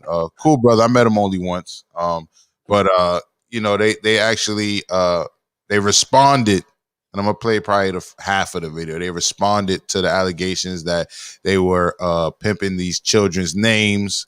In specific, Tamia's Rice by Tamia's Rice mother said, keep her child's name out of their mouth and all of this, and don't raise money using my child's name. So they go ahead and respond. So this is another update. We're going to let them speak for themselves because we spoke on this last week. This is a little deviation from our regular format and our regular programming, but we thought it was necessary to address some online accusations that followed Tamika's Grammy performance, which was excellent, by the way. Phenomenal, I think. You know, so we wanted to come out and address these issues. A lot of people have been asking for statements, and, you know, we just want to oblige. From my perspective, I want to make sure that as a mother, that I speak directly to Ms. Rice, and also just so that folks know, I have reached out through some other individuals. I don't have a direct contact for Ms. Rice, but I have reached out and let some other folks know that if she wants to speak with me, I'm available to do so. Unfortunately, the world we live in, everything hits social media so quickly, and it doesn't give us an opportunity all the time to have direct conversations.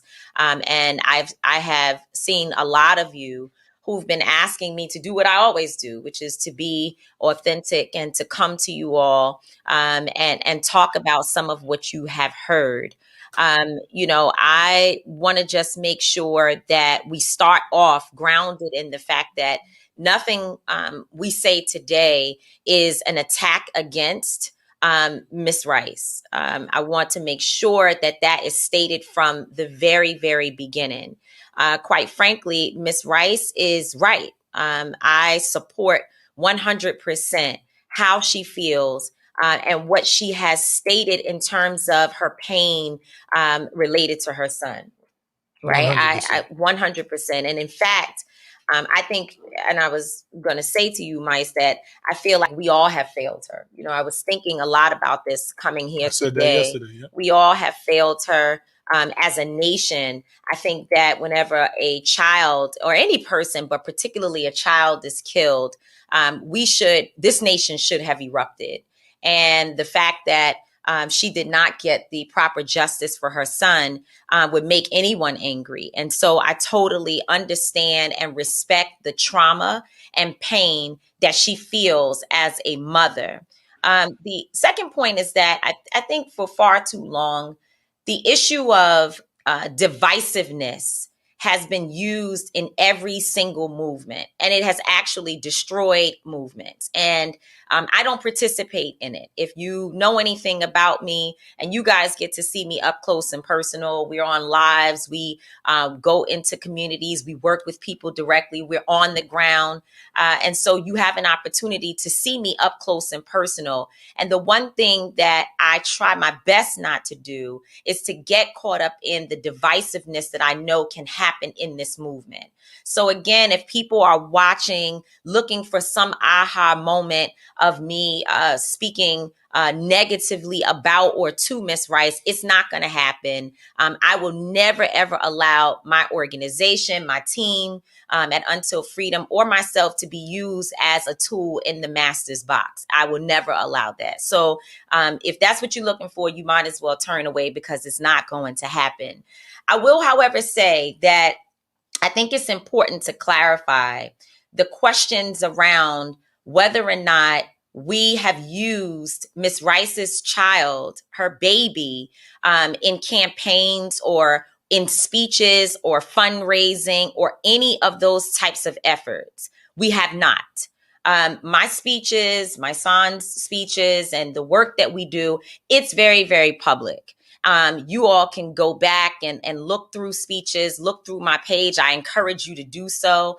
Other than potentially calling the roll of all the people that we can think about at any particular time who have been killed by the state, I have been very, very careful, have always been careful not to speak about cases or individuals that I have not worked directly with the families. And in particular, in this situation, which Ms. Rice has already said, we've never even met. If we have, it has been something like maybe at a conference, I may have been introduced, or we may have seen each other in that way, but we've never actually sat down, had a phone conversation, or met in any way. And so therefore, I would never be so disrespectful as to speak about her child or to have a campaign that addresses her child or that uses her child's name to uplift any cause. And so I think that's really, really important to state. To that end, I guess, Ms. Rice has said that she wants me to, not speak of her child. And while I may not have been doing it in the past, I will be very, very, very careful going forward to ensure that I respect her wishes. I think we both can say that, we will be very careful to respect her wishes, even if we feel that we're using all the names in order to make a bigger point. We will be very, very, very careful not to disrespect her wishes. Now, although what Ms. Rice has said, calling me out my name and speaking about me without knowing me has absolutely hurt. It definitely hurt me. But again, I understand. And because of the fact that I do this work, that we do this work from a very, very, very sincere and authentic place, I may not have lost a child, but I did lose my child's father. And it wasn't to police brutality, but I understand loss. And I also want to, and I fight every single day to ensure that I don't have to experience what so many mothers of young Black men have experienced. And so I do come from a personal perspective, although I have not lost a child. And because I understand that pain and trauma working with families for so many years, I would like to tell Ms. Rice today that I am available to be supportive. If necessary, I'm here for phone calls. I'm here to have any types of conversations with any family that would like to reach out and talk about the death of their child or some tragic situation that has happened to them. We're just one small group, right? There are many organizations doing great work. But until freedom is one group, we can't help every family. We wish we could. But we don't have the resources to help every family.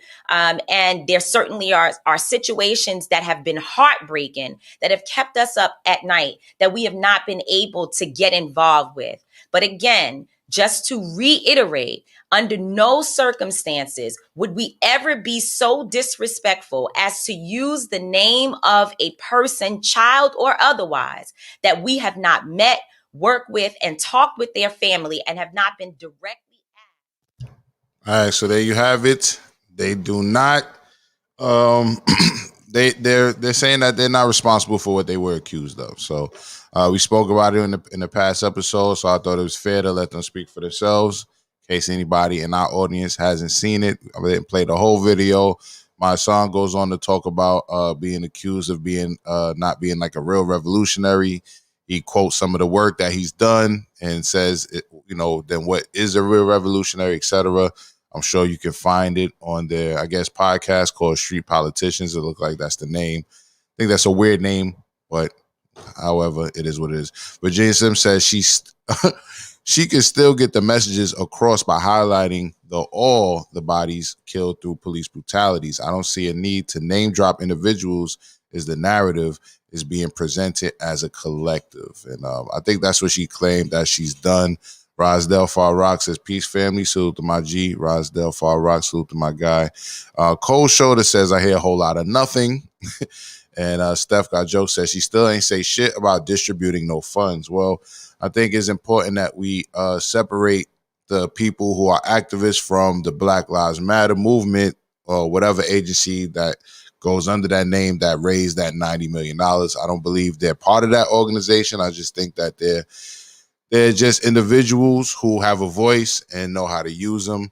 So once again, I don't want to necessarily go ham on that topic, but this is their take on it. They claim that you can go back, look at their social media, look at all their speeches, and claim that they're saying that they never use Tamir Rice's name or anybody who hasn't asked them to use their name to give them a voice or so have you. So that's that. If anybody has anything to say on that, you can say it now before we move on. And both of y'all mics is on Teddy Riley, so I'm assuming no. Yo, just wanted to give a shout out for the donation from Sleazy Eye Key and Just One Love. I appreciate y'all. No doubt. Salute to them. Salute. And yeah, in 2019 just been a whole bunch of spaining. Everybody's spaining, talking. It's like, come on, man. I need somebody to stand on something. This whole conversation was a nothing piece. I ain't really hear nothing. She ain't, like she say, like Step said, she didn't mention any money because there ain't no money. He ain't talking about no money. Anytime somebody don't talk about money, they start talking about everything but money. But salute to Tamika Mallory. She was looking good. So, she doing her thing. Like she got a Hollywood check. Yeah, well, 2019, I don't know what you're talking about, but yeah. But it is I what said it is, man. 2019. Yeah, you I did. might have said I meant 21. 21, whatever. Oh yeah, okay. Saw one life. Morning. It's morning. Good morning, y'all. Good morning. Yeah. Well, guys, schoolboy, got. But this is something I always try to remember. As much as I may not agree with everything that everybody's gonna do when they're in the spotlight, doing their thing, I always talk about Huey P. Newton being on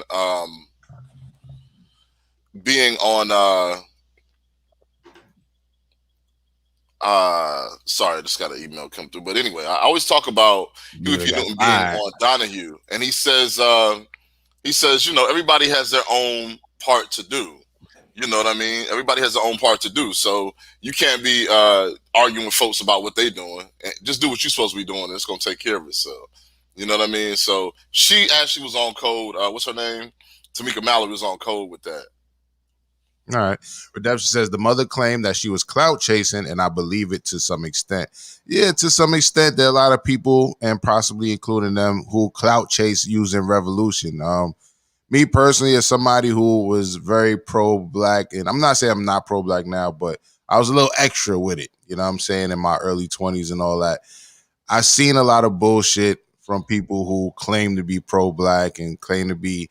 It's usually the ones who, just like in the case with the motivational speaker and the relationship guru that we just spoke about, it's usually the motherfuckers telling you how to be and how not to be, and out there giving the badges of honor to the people they deem pro-black and shooting down people they don't deem pro-black. It's usually those motherfuckers that's usually the fakest. You know what I'm saying? It's usually motherfuckers, especially in rap. Motherfuckers will rap a whole gang of kill this, kill that, even in the conscious shit, right? They'll talk about killing, all types of killing white men or whatever, or, all types of crazy shit. And then, you know what I'm saying? In their real life, they got a job and their boss is white. You know what I'm saying? So it's like, you got to take all that shit with a grain of salt. You feel me? You got to take all that shit with a grain of salt. Virginia Sim says, schoolboy, that Huey P. Newton interview was on point. Salute. And so yeah, with that being said, a lot of people do clout chase by using consciousness. You know what I mean? Just like people will clout chase using relationship, you know what I mean? Or people might clout chase using almost any type of niche, right? So, which is why I like this show. I feel like we don't have one niche. I feel like we all have different point of views, but we all respect each other enough to come together and dissect the quote unquote news. You know what I'm saying? So we're not telling you how to be, we're just telling you how we see it, and we leave it up to you to see it how you need to see it. So that's what makes us unique, but it hinders us, right? Because if we were just in one, if we were standing on our square as one niche type of message or show or whatever, right? So say we was full throttle with Black Power or full throttle with comedy or full throttle with even, for lack of better terms, being a sellout or some shit, right? Like, if we went full throttle with one so-called niche, we'd probably get a lot more people viewing the show, right? Because people are gonna say, "Oh, these are the people that represent us." But because we have all these different point of views, and we give them all a voice, you can't really pin us to one type of message or one type of tribe or whatever. You dig? So that's why I think the people in the audience are so important, because a lot of you are also objective and smart and also like joking and don't take shit personal too, right? Y'all hear something y'all don't agree, y'all don't take it personal. You just say your comment, we acknowledge it, and we all come back next morning, right? So there's that. But yeah, they could be clout chasing, sure enough, but they were accused of using her son's name to get some type of money and all that, and they wanted to clear that up. So I thought that we should let them clear it up because we spoke about it on this show. So with that being said, I want to get to this next topic, but I think it will kind of lead into what J Doug wants to talk about. So J Doug, you want to bring up your topic first, or let me bring up what I'm about to bring up? They kind of relate. Your mic is on, Teddy. Go ahead. Yeah, you go ahead. All right, so Rachel Dolezal is in a documentary about Black beauty. Rachel Dolezal is in a documentary about Black beauty. According to reports, Rachel Dolezal is set to appear in a documentary film about the politics of Black beauty. The film, Subjects of Desire by director Jennifer Holness, premiered at South by Southwest this week and features Dolezal explaining how she was forced to fit into a white mold and that her spirit was repressed. And they quote her saying, "I've been called an insult to white women and an insult to Black women," said Dolezal. "White women are angry because I did what they would never do and went further. Like I put 110, I don't know what that means. And I didn't just be that white ally and do a little bit. I canceled my white privilege. I canceled my hair for Black women." Yo, I feel like it's a reaction to pain. It's like a trigger to post-traumatic stress. When asked why she included Dolezal in the film, Holness said to the Daily Beast, "It wasn't a commercial thought," adding, "It wasn't like I thought, oh my God, if I put her in it, it'll be controversial. No, not at all. I'm doing a film on Black women and beauty, and this is the first time that I've come across a white woman pretending to be Black for 10 years when there wasn't a massive financial benefit," which I'm not sure if that's true because she definitely benefited. We'll go to Salute to her, man. She pulled it off. You know what I mean? But personally, I don't like them white women like that that's trying to be Black. If I give me a white woman, I want me a white woman. I want you white. I don't want nothing resembling trying to be no Black. If I want Black, I'm gonna go Black. I want my white. I don't want my steak tasting like fish. All right. With that being said, do you think she should be in this documentary? Since you're really liberal about your stance, do you think that she should be in the documentary about Black beauty? I mean, she could give her take on it because she admired it, she looked up to it, and she wanted to look like the Black women. See, I don't know what's wrong with Black women where we have this thing to where, oh, we don't want people trying to look like us, even though we be trying to look like everybody else. Like when other people try to come in and try to do what the Black women do because they like it, they kind of like, even with Kim Kardashian and stuff, they're like, no, you doing that shit, you trying to be like us, you got braids. Anytime a white woman get braids in her hair these days, it become like news or something on the blogs and shit. So white women doesn't just stop putting braids in their hair because they tired of getting attacked by sisters just because they want to do something that they doing. Even though the sister, they can wear blonde hair, they can do whatever they want to do. So yeah, I wish that, no problem with her being in the documentary. She could give her knowledge on what she Black beauty. I should be in a documentary because I done seen Black women go through all type of different styles. All right. So real quick. All right. One thing you said that I kind of agree with, which is she looked up to Black beauty, right? So she can give a take on how she looked up to it. But comparing that to black women wearing blonde hair is kind of crazy. You know what I'm saying? Like blonde hair don't make you white. You know what I'm saying? Like blonde hair is just blonde hair. No, it don't make you white, but it's they get that style for somebody else. That's not no original black style. There's no black woman that's normally her hair grows to be a blonde straight color or any other color like that, other than black and nappy, for the most part. You sure about that? I just said normally.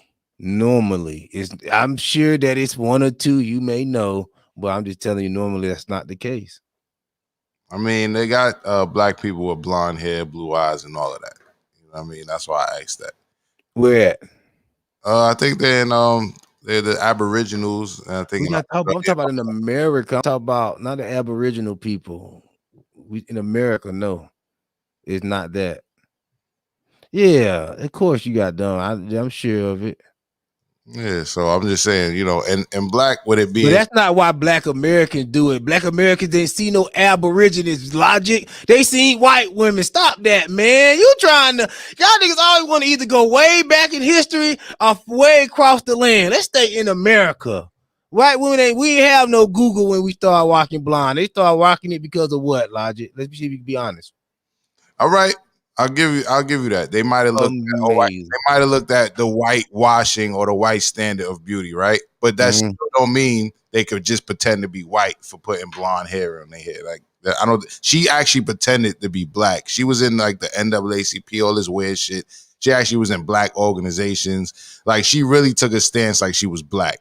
You dig what I'm saying? Like that's totally different than somebody looking up to a different standard of beauty.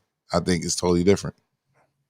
Hey man, people get lost in their imagination. I don't know if she was going around talking, but I think she was running around saying she black. But it's so many different variations of black. It's to like, come on, Farrakhan don't look all that black to me. He closer damn near the white, but we call him black. So you could be black and people be like, all right, whatever. You say you black, you black. We don't really push it. We really don't drill people. Like white people drill you. White people look at you, no, you're not white, you're not white. But we don't drill. You say you black, okay.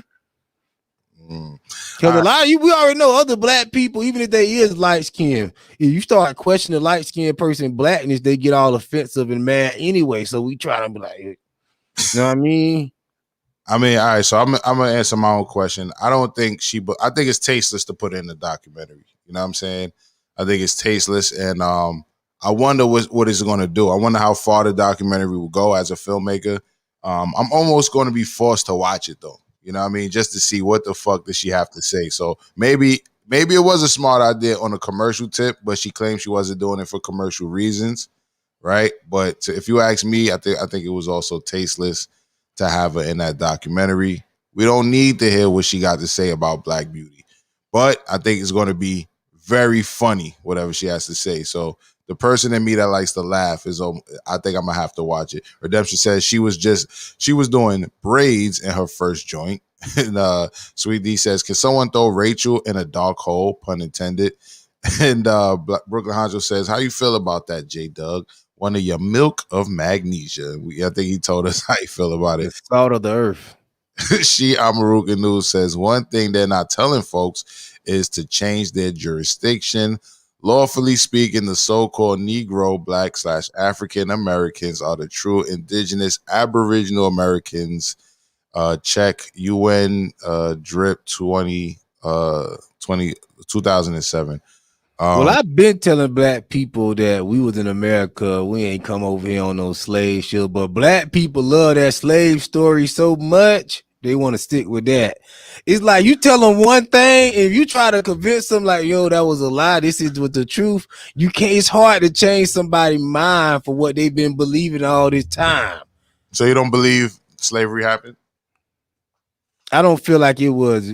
I know it's over exaggerated to what it is now. I already know that. I feel like back then people probably didn't even know there was slavery. That was just some word that they done came up with for modern day people. Motherfuckers just thought they were going to work. I can't say I agree with that, man.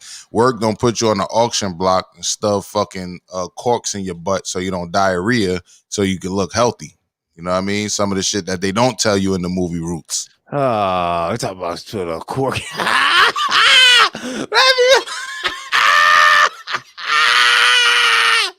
Well, let people know how to get dramatic to wheel you in. Hey, if that happened, whatever. But I doubt that everybody that did happen. Everybody had a cork in their J Doug, that did happen. And I don't know why the pain of your ancestors is so hilarious to you though, bro. I don't believe that. I don't believe it. No. There's a book called From Columbus to Castro, right? Documented by a European named De Las Casas wrote in that book, right? So you might believe it because a European said it. We can't talk at the same time, that's why you're muted. You might not believe it because, you know, you might believe it because a European actually documented. But that's some of the things that they did that Roots didn't show you. But it was a good film called Farewell Uncle Tom that they documented. They didn't document it. They put it in that film too. But I read it in a book that most people don't like to read, right? So apparently, so the slaves, they were sick. A lot of them were sick, especially in the conditions they kept them in, right? And one of the things that happened when they were so sick was they would have diarrhea, right? So to sell the slave, to make the slave look healthy, they would not only shine them up and put, you know, like oils on them and all that to make them look healthy, they'd put a cork in their ass so they wouldn't diarrhea on the auction block. Yes, this actually happened. And I don't think the pain of our ancestors is hilarious by any. That wasn't why they did it, Logic. That's exactly. That wasn't why they did it. Let me tell you why they did it. Because niggas be trying to fuck up a sale.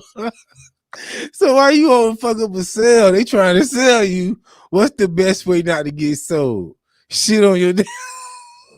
Come on, man. Anybody can see that damn game, Logic. Oh, they trying to sell me. What I'm gonna do? Shit on my damn self.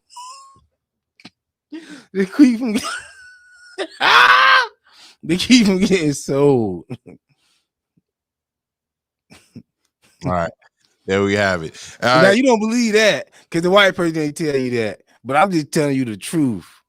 That's what happened, Logic. Stuff is way we make stuff sound dramatic, but I can simplify this stuff for you if you need me to. That's I can see that game come from a mile away. Why else would they put a cork in their butt? Ain't no cause of no diarrhea. They sick, everybody sick. No, niggas didn't want to get sold, so they would just shit on their damn self to keep them getting sold. All right, that's your version of something that you didn't even know happened. That's your version of something you didn't even know happened. Redemption says she got herself in a precarious position that she's stuck with. Like she cannot legitimately fit into any space. No one wants her. That's a good point as well. Brooklyn Hydro says, like button, beautiful people. Salute to you. Lexicon says, J Doug with the flames. Jersey Jen says, I thought South by Southwest was canceled. I thought so too. Brooklyn Hydro says, like button. Virginia Slim says, they got that sweet white nectar. Oh, Lord have mercy. J Doug Ruckers. And Redemption says, Slim. Simple nigga, simple logic. Listen, man. Look to the simple man. That's what the Bible says. They say, look to the simple man. All this intellectualized stuff that niggas try to make you cry. They took a cork in their butt. They was having diarrhea. I laugh at some shit like that because it's just funny. Because I know how dramatized people make anything. I see it now. People come tell the story, they gonna have some extras on it. Trust me, I know it. Niggas don't ever tell a story without some extras. I mean, I look at it different though. You know what I'm saying? I look at it in and we're not going to make this a debate between me and you because we don't have a panel right now, but I look at it different. I think some people don't want to think that these things happen because them and themselves, they can't take it. You know what I'm saying? So I think some people aren't strong enough to withstand the truth. I don't think some people are strong enough to say, damn, this happened to my people. You know what I'm saying? And this is some of my ancestors. I don't think people can take it. So they like to dismiss it because they believe that I can take it. No, I don't think you can. I don't think you I can't take it. I'm like, okay. The quote is to laugh from keep from what? for falling on the floor The and laughing harder. Laugh to keep from crying. We all know what it is. Laugh to keep from crying. You know what I'm saying? So some people need to laugh to keep from crying. Some people need to believe the shit just didn't happen. You know what I'm saying? I think that's a reaction of people that can't take it. And there's other reactions too. Some of the reactions are something that you said in the past. Is some people get extremely angry. You know what I'm saying? Some people get extremely angry and can't let it go. Some people act like it didn't happen. But it's all a reaction of the fact that it did happen, if you ask me. Mills Lane Hey, says, hold on, read the comment. I'll be right back. I'll give me a drink. My mouth dry as hell. all right. Mills Lane says Rachel is the Rosa Parks of the self-identity generation. And Totalitarian Hologram says, this guy is hilarious. He's a damn fool. Internet says, damn J Doug. Sweet D says, J Doug is so extra. Laugh out loud. Keenan Kong says, I'm mad at myself for laughing at this madness. Pressure says, simple nigga with simple logic. Schoolboy says, sorry, I had to jet. Schoolboy says, peace, salute. Lexicon says, J Doug, take a water break, bro. Redemption says, crying. Steph got jokes says, J Doug, I can't take it. Pause. The Rose Show says, J Doug is just J Doug. Facts. So, but yeah, that's my take on why some people like to think it didn't happen, or why some people need to laugh, or why some people need to react and be angry and not get over being angry. I think it's all a reaction to the same shit. You know what I'm saying? It happened. It happened. You know what I'm saying? We gotta say and act like slavery didn't happen. That's ridiculous. You know what I mean? Were there black people, what we consider black here in this country already? Sure. But did slavery not happen? No, that's ridiculous. That's just I might have been part of the people that wasn't in slavery. I'm not gonna lie. You would hope so. You would hope so, sir. I don't think I was. Tell us why. You have the same last name as Frederick Douglass. Tell us why do you feel that you had no my name ain't the same. No, he's with 2 S. Mine's 1. All right, tell us why you think you don't come. Did you do the homework? Do you know all of the ancestors that you have? Did you do the homework? Man, I don't know all the for sureness, but no. I mean, I might have been a slave, but you know, I don't know. We might have been some slaves, but listen, man, that's dramatics, man. That's dramatics, man. I just don't believe that court story. And I need and tell me some good stories from slavery. Did a nigga have some good times? Damn. I'm pretty sure out of 400 years, there had to be some days nigga was happy to make it 400 years. Every day wasn't a cork in your ass. Well, you know, they got people who were twisted. You know what I'm saying? People that were twisted, just like we have nowadays, where people think shit like that is funny. And you got people that will actually laugh at the torture of other black people. So you have that. You have Africans who were twisted that thought it was funny seeing other people go through pain. You know, hurt people like to see other people be hurt. That type of shit. But this is what I'm saying. You don't think that is any other time that white people and other people and other cultures, actually, really, it's slavery going on right now. I mean, they enslaving some of them people over there in Africa. Some of them, I forgot. I think the Israeli. Not gonna say that. I don't think the Israeli. It's one of them African countries. They're enslaving some people. So yeah, man, slavery just was a part of the time and the way business was handled. We moved past those times, just like it was a time where people would do other weird shit like sacrifice animals to God. We moved past those times. We don't sacrifice animals to God no more. So it's just a part of the time. It wasn't. If it was a big deal, I think people just putting extras on it now, just because it's got to be mentioned every 5 minutes, just because people want sympathy. But I don't think it was no big deal. Not to me. I don't know what I mean? I feel the struggle, but it's just not. When somebody say slavery, I'm not about to cry nothing. J Doug would be the slave that wouldn't think he was a slave. Stockholm syndrome, shaking my head. Brooklyn Honcho says this need a tutorial on slavery for real. Intrinsic Love, good morning. Says, I can't believe what I'm hearing from J Doug. I had to fall out the bushes. Well, I'm glad you're here in general. Lexicon says, retitle this one J Doug final show appearance. Redemption says, I just Googled the court thing. Mad porn popped up and then an article or two covering slaves. Yes, it actually happened. Yep. And with that being said, J Doug, you had something you wanted to rant about. No?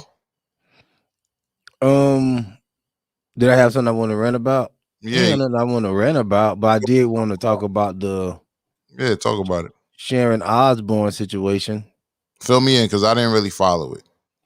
Well, Sharon Osbourne is one of the hosts on the talk, along with some other radical women and another familiar face is Sherry Underwood. Her name Cheryl Underwood. I think that's her name. Sherry Underwood. And they was on the show and they were talking about the Meghan Markle, and then the guy, the commentator from overseas, Piers Morgan, name was brought up, and everybody was saying how he was talking about Meghan Markle was racist, and Sharon Osbourne was just saying that, yo, I disagree with y'all. I don't think what he was saying was racist. I just think he don't fuck with her. And they were like, no, Sharon, he was racist. So they did this whole setup on her on the show. They didn't set her in on like the topics and what was going on that day, like they usually would. So they ambushed her and like, yo, they start asking all these racist questions. And then Cheryl Underwood was finna do the fake slave cry. Like somebody done told her that a slave had a crook in her butt. She was finna do that type of cry. And they were trying to get the lady fired basically for being racist. And I was like, yo, this kind of fucked up how they doing this lady, because she didn't do anything that was racist to me. I didn't see the racism in it. Did you see somebody cry over the story I just told you that you thought was funny? Did you see somebody cry over that? No, but I'm saying that's what these stories do. So let's not go there. But keep going. That wasn't a shot at you, but I'm saying, but you know, people hear them type of stories and they get emotional like that. But that's how she was acting like, and Sharon was getting gangster with her. She was like, "Don't sit here and cry. Tell me what he said was racist." She got old white woman with her, and I can appreciate that. And I've said, yo, we need to bring back them strong white people like that for real, to really, if we're gonna really have a fair conversation about what's going on, because the conversation is so one-sided. You can disagree with a black person and not be racist. You can disagree with a group of black people as a white person and not be racist. Redemption says Sharon was defending her friend who is a racist. How is he a racist? He all the way in the UK where they don't even really deal with black people like that on that level, not like in America. What do you mean? Just not at mass. No, what do you mean they don't? What do you mean they don't have racism out there? Like, what are you saying? I'm sure that it's some white people that don't like black people out there, but I don't get racist. What is racism? Like white people, what is racism? I'm confused now. Well, if we look at white people is not allowed to stick with each other.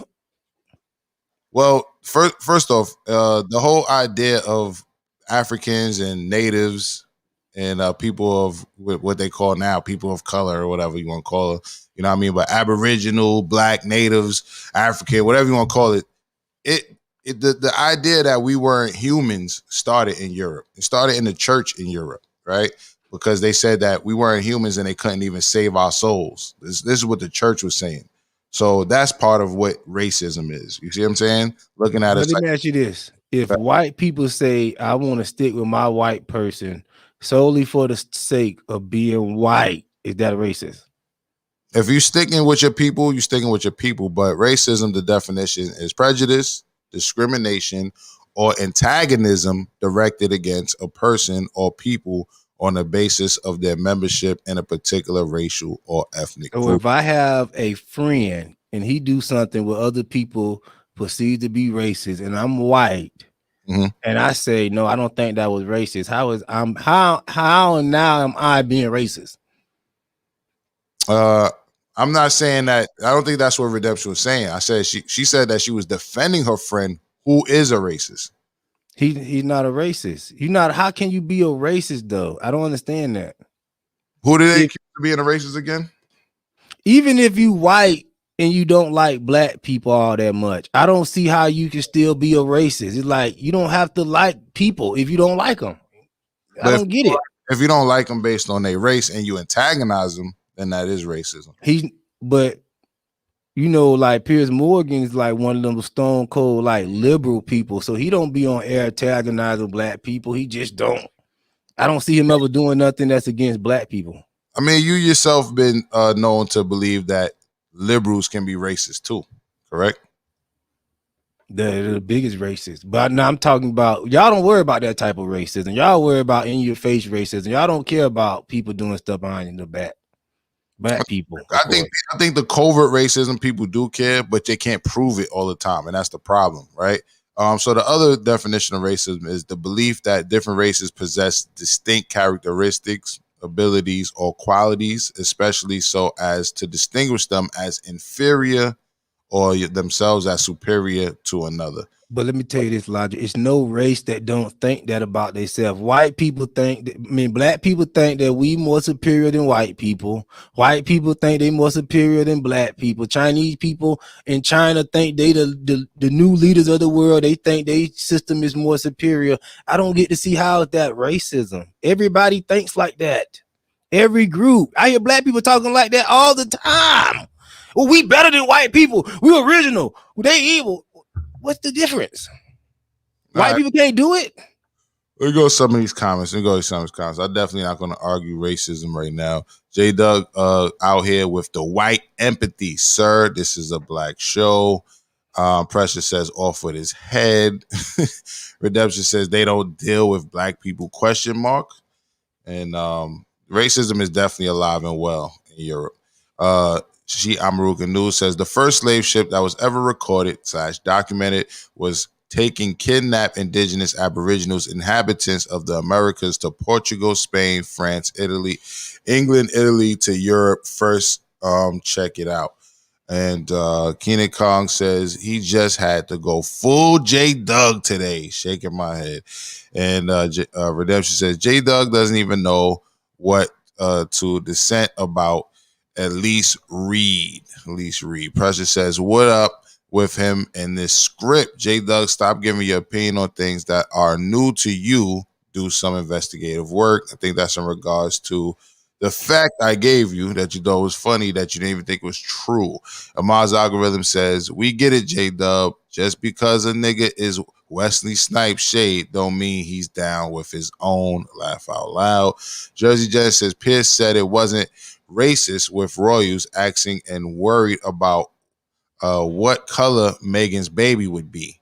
That's part of where conflict started over to Sharon. That's racist, right? So, all right. So that's a good point. They did have problem with the baby. They didn't have a problem with it. They said, I wonder what the shade of the baby is going to be. This stuff varies. You have babies that's mixed that look like they damn near white. You got some babies that's mixed that don't even look like they got no white in them. So yes, we wondering what's the problem with even thinking that. But you can't say it. It's like people can't even be people anymore. If I'm thinking, I'm just saying it. It's not because now that I'm saying it, I'm hate white black people. It's a question. I wonder what color the baby gonna be. My question to you is, Phil. Question Let you me have some crumps. My question to you is, why would you assume that they're not being racist? Why would you assume that just off the tip, right off top? Why go so hard to defend? Why walk around? Cause it's hell just to be walking around assuming everybody racist. To me, because you would never figure out what the hell is going on, because that you will never look at what you're doing if you just saying that, oh, this racist, fuck it. No, at some point you're not going to be right. Is it possible to look at yourself and also understand that you're under internal and external factors that determine what happens every day? So case in point. Like tomorrow it's gonna be 99 degrees outside. But fuck that, I'm gonna wear a winter coat. I'm looking crazy outside, right? Yeah. So you a black person, right? With your coat on, and acting like white supremacy and white racism doesn't affect you, look crazy. I'm just saying, All right, Snuggle says, you are too busy worrying about who is a racist when you have a woman who married into a family that enslaved half of her family. What would you call that person? Good question. So I will call her, I don't want to just call her stupid, but I would say she's naive at best. I would just say she's naive. Maybe she's of the J Doug train of thought. Maybe she's too busy assuming that they're not racist and overlooking the obvious, which is like what you said. Her family actually. So it's just safe to assume that all white people are racist off the top. Yes, because they're white.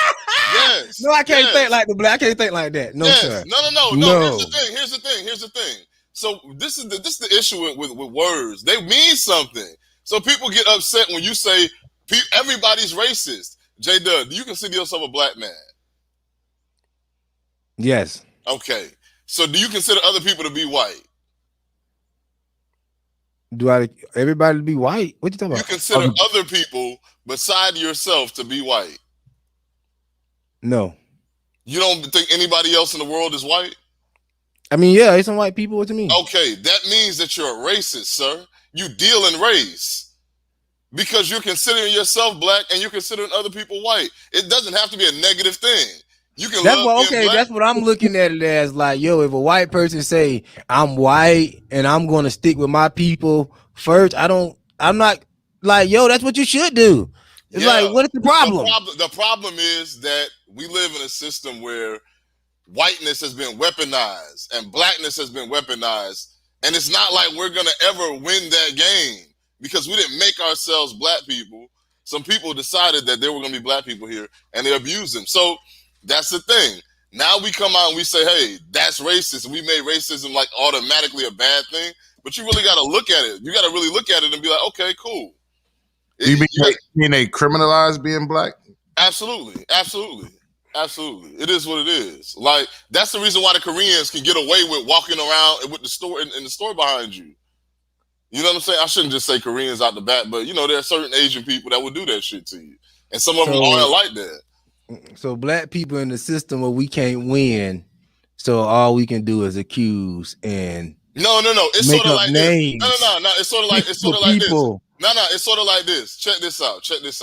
Here's some fucked up shit that's happening right now. Say for instance, you walk into my house, right? And every time you walk in my house, I slap the shit out the back of your head, right? Then I act like I didn't do that shit, right? And you just be like, okay, cool.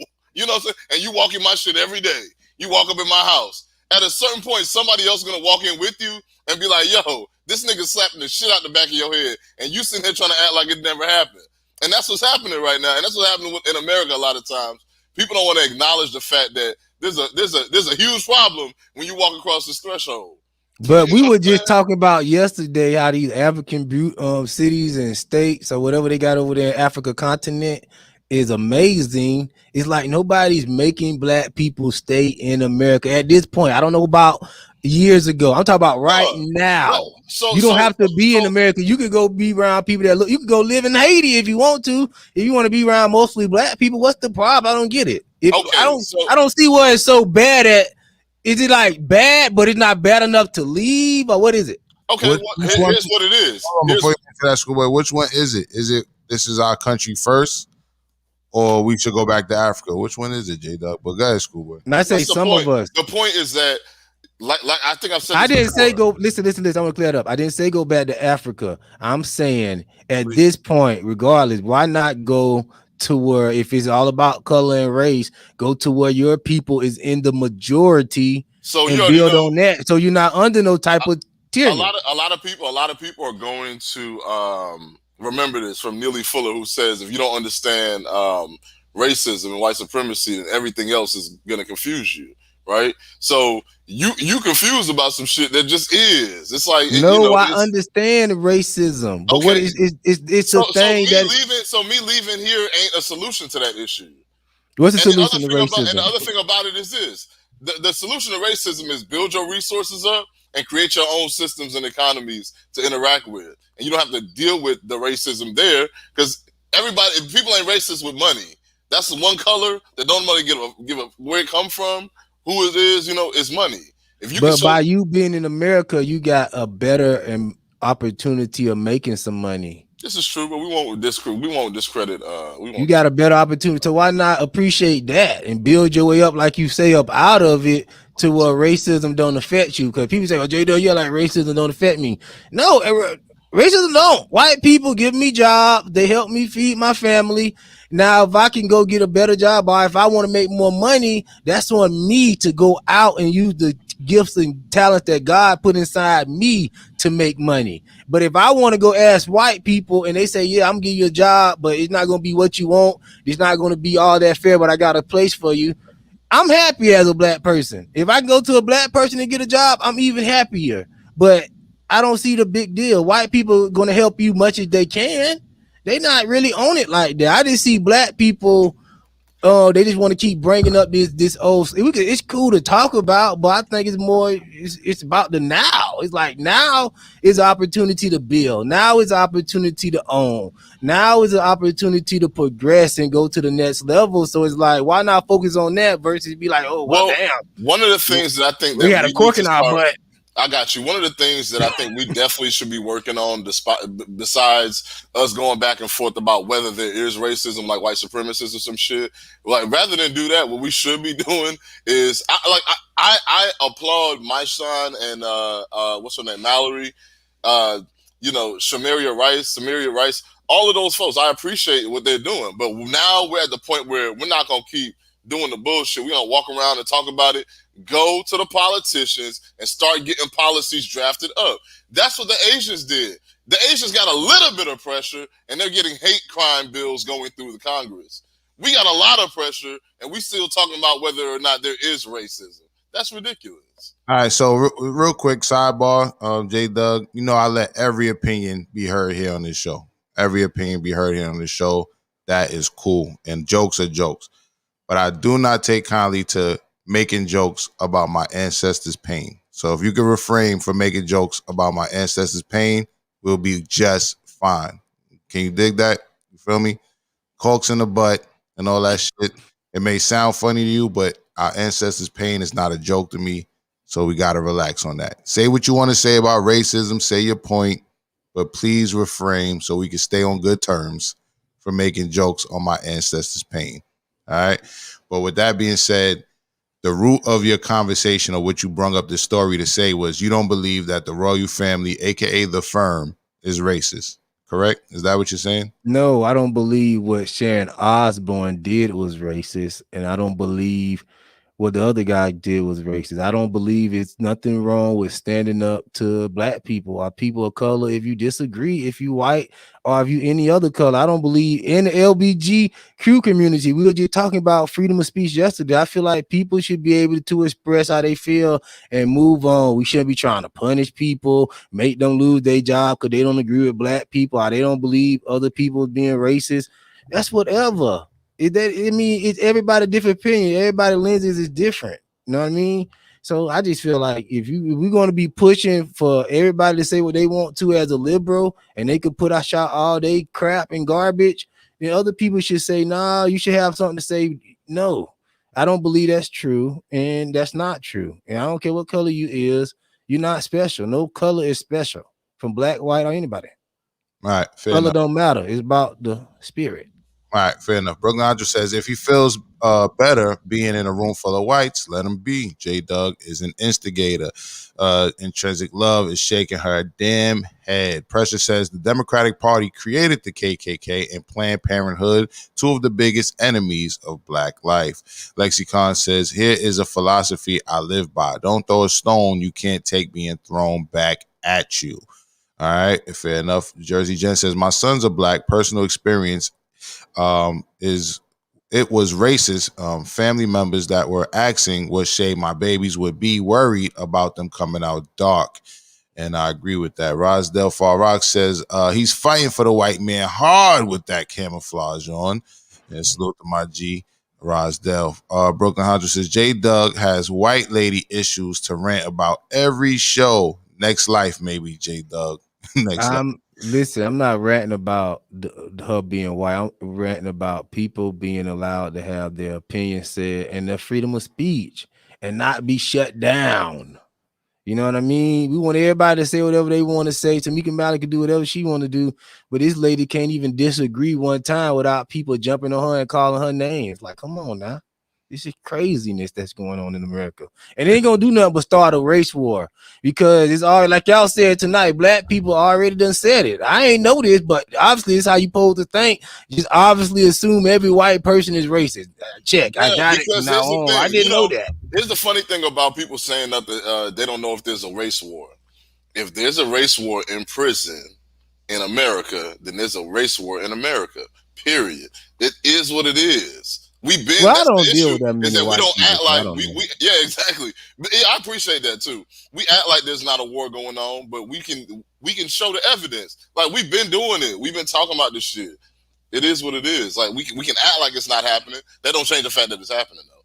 And I do have to go. But yo, good show, folks. I made y'all. Salute. Thank you for pulling back up. And Tracy Love says, but they weren't just wondering. They were worried about the baby being darker complexion.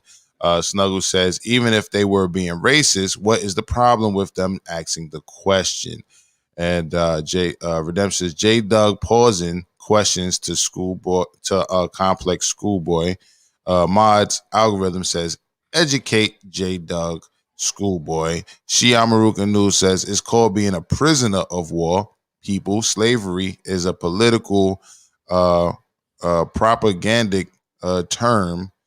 Colloquially, if anything, we are still under 400 plus military occupation of the Americas in the U.S. Can I ask you a question?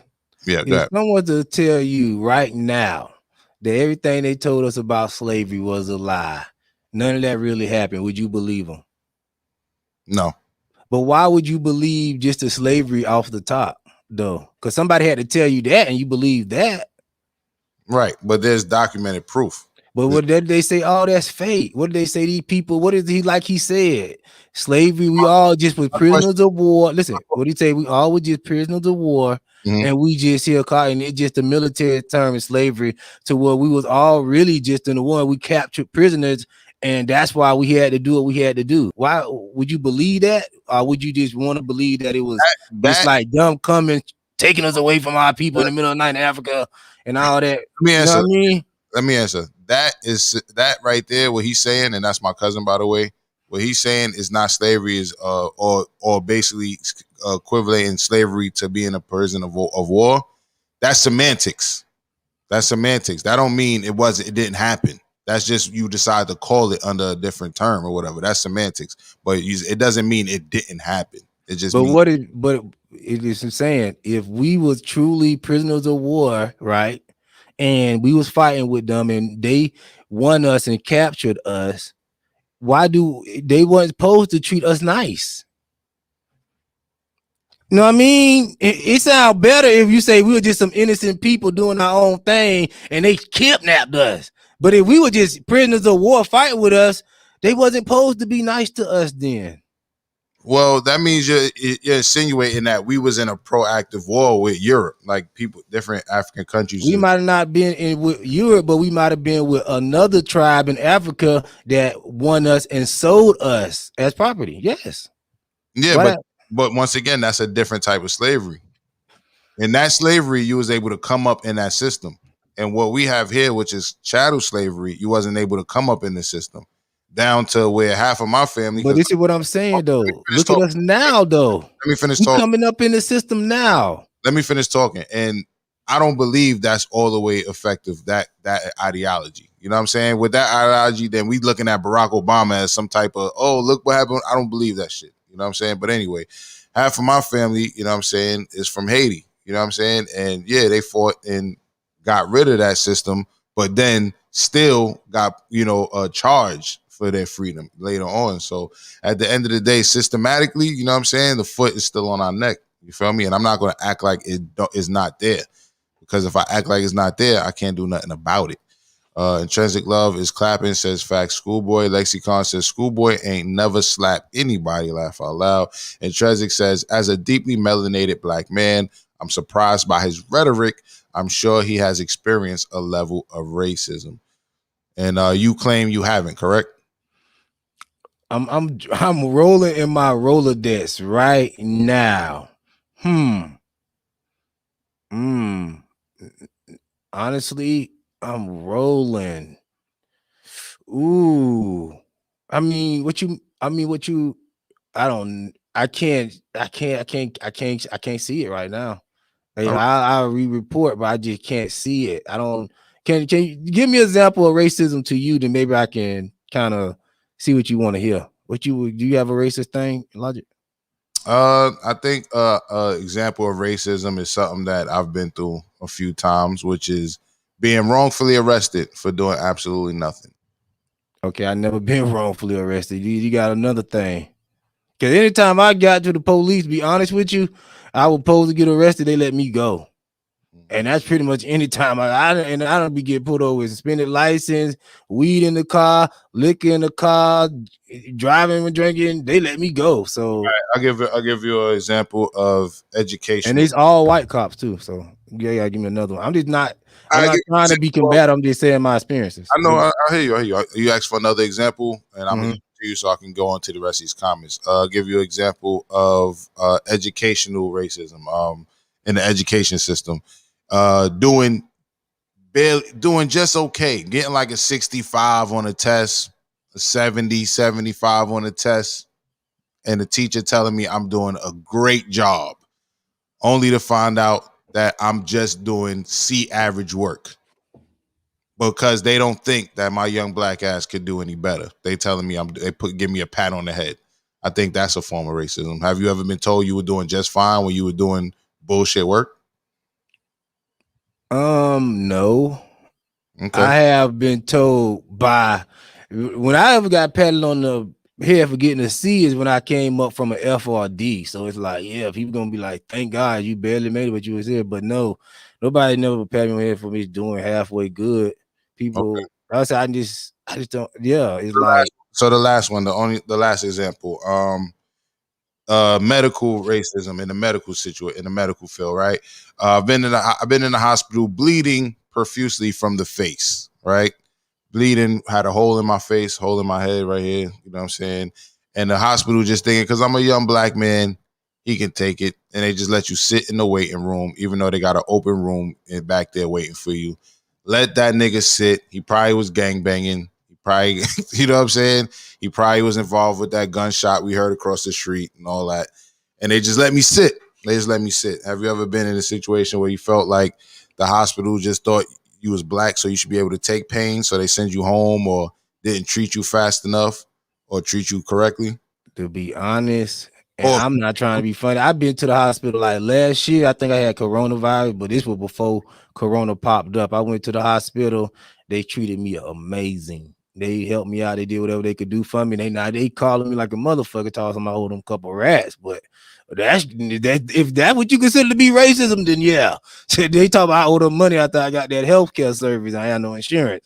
Yeah, that's the type of racism I don't experience doing healthcare bills. But and the one time I got a big old gash on my arm when I was mad and I had punched some window when I was younger and fucking almost split my wrist. They came in, patched me up, did what they do. Like I say, I just must be one of them blessed people, you know. I refer back to Jesus, you know, I'm covered in the blood. So maybe that's why I just got all love.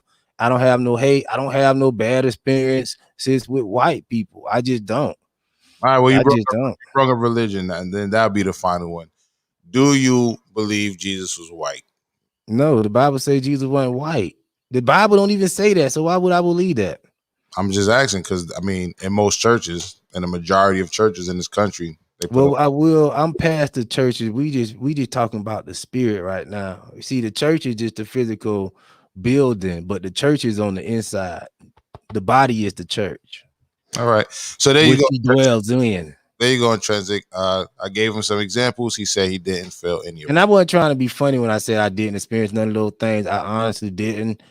And I'm gonna be honest with y'all, when y'all say educational school and stuff like that, they done gave me plenty of time. I remember I was just fucking up in school and I failed the 4th grade. And I was like, damn, because I was finna be 2 grades behind. I thought motherfuckers, my mom was keeping me out of school because she was like, damn, I don't know. She didn't want me to go back to the 4th grade. I was finna be 2 grades. I was already behind 1 grade. And they put me in the 5th grade anyway.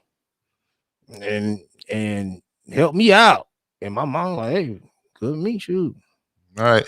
Precious says she went and married a man who was photographed with a swastika on his arm. As soon as they make an issue of the obvious, now you run back to us and want us to feel for you and your child. Fuck you, bitch. And Transic says, wow, damn shame. She also says, the more he speaks, the more disgusted I am. Sweet D says, what's your background, J Doug? You want to answer that? I'm down south. I don't know. There you My go. great grandmother's still living. She old. So I talked to her for one time. She told me a couple things that she knew about our lineage. She ain't say nothing about no slavery. As a matter of fact, for what she told me, that her father was married to a white woman. I think my grandma was white. Okay, so that's your great grandmother you're talking about, right? Yeah, my great grandmother told me her grandmother was white. But you Yeah, realize that you have 4 great grandmothers. Listen what I'm telling you. My great grandmother that's living right now. Right. She told me her grandmother. That's just 1/4 of your great grandmother. On my mom's side. On my mom's dad's side. Right. Yeah. 1/4 of your great grandmother's. You know what I'm saying? But that's really the lineage, because like I say, that's my granddad mom.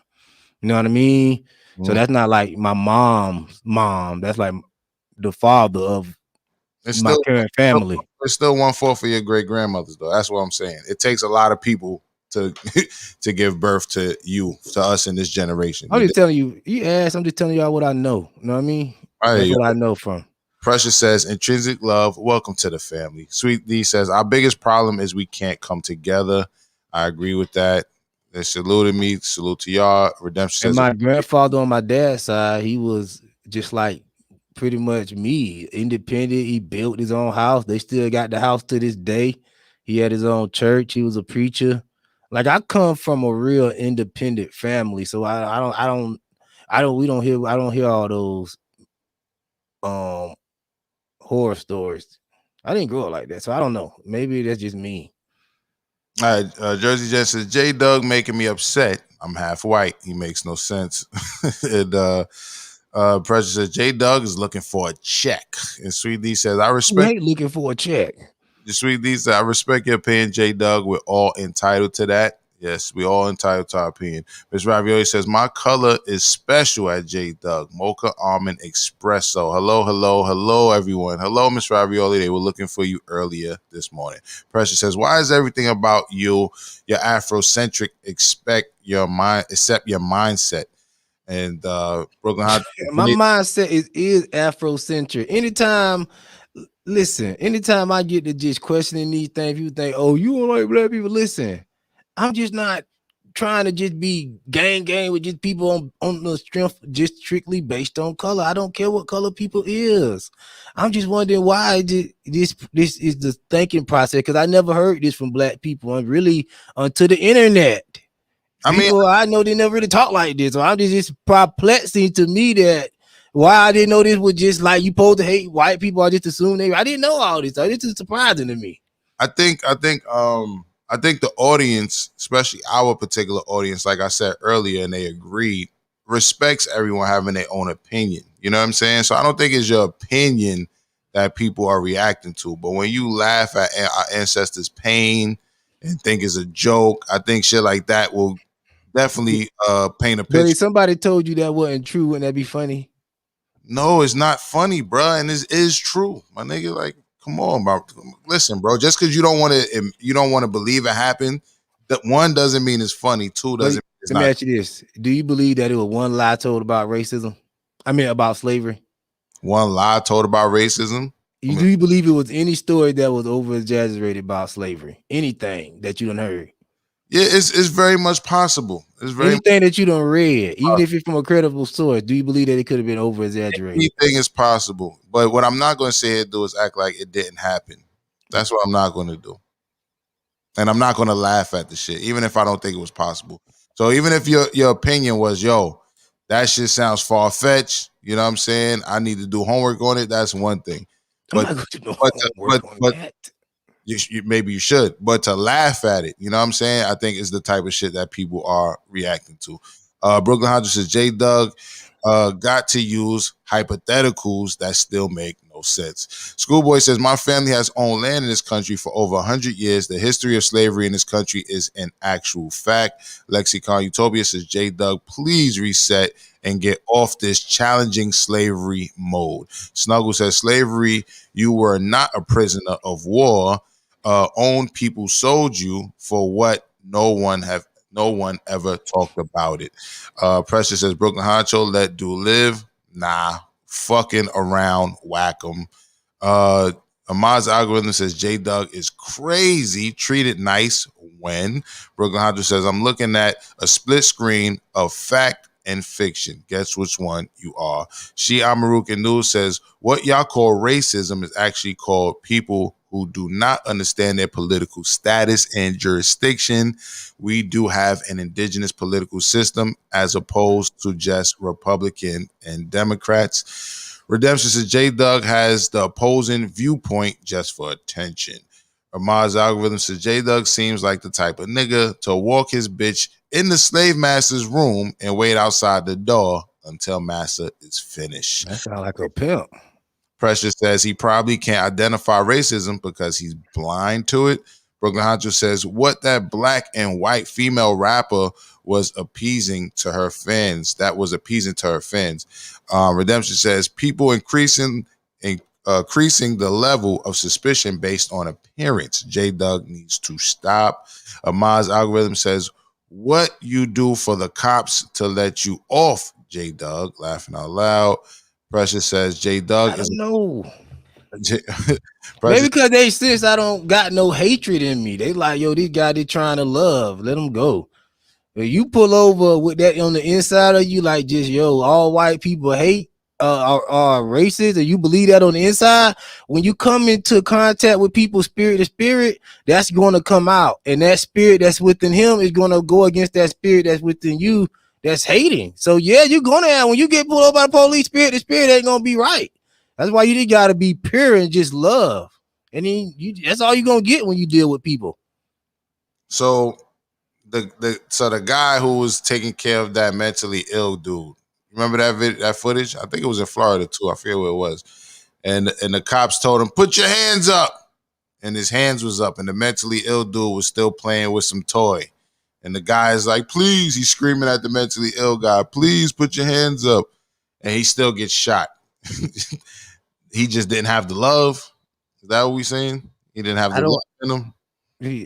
Like I said, I don't know that situation. I was just speaking on my situation. And I'm just speaking on most of these situations that can be. I don't know that story. I don't know. You just telling somebody what's the bad. I don't know. So I don't know what the story is. I don't want to just be like, you ain't had a love. No. I'm just telling you. Spirit to spirit, you could change things. It just can. I hear you, but I look at it a little different. I think also sometimes when you play pussy, then you get fucked too. You know what I'm saying? So is a thing such as being too nice too to a fucking pig. You know what I'm saying? To a real right pig.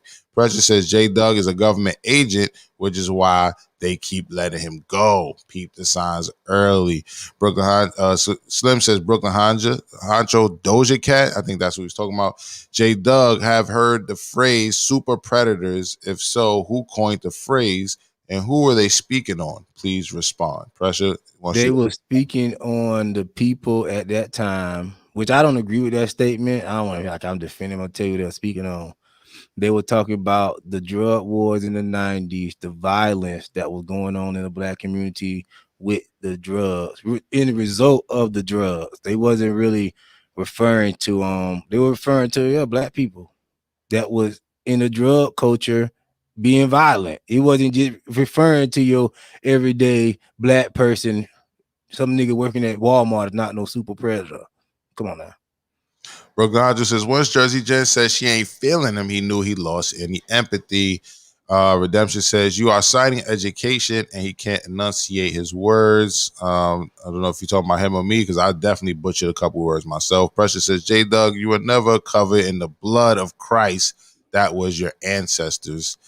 Sleazy Aki says, now it makes sense. 4th grade, shaking my head. Brooklyn Honcho says, leave this nigga J Doja Cat alone. He's special.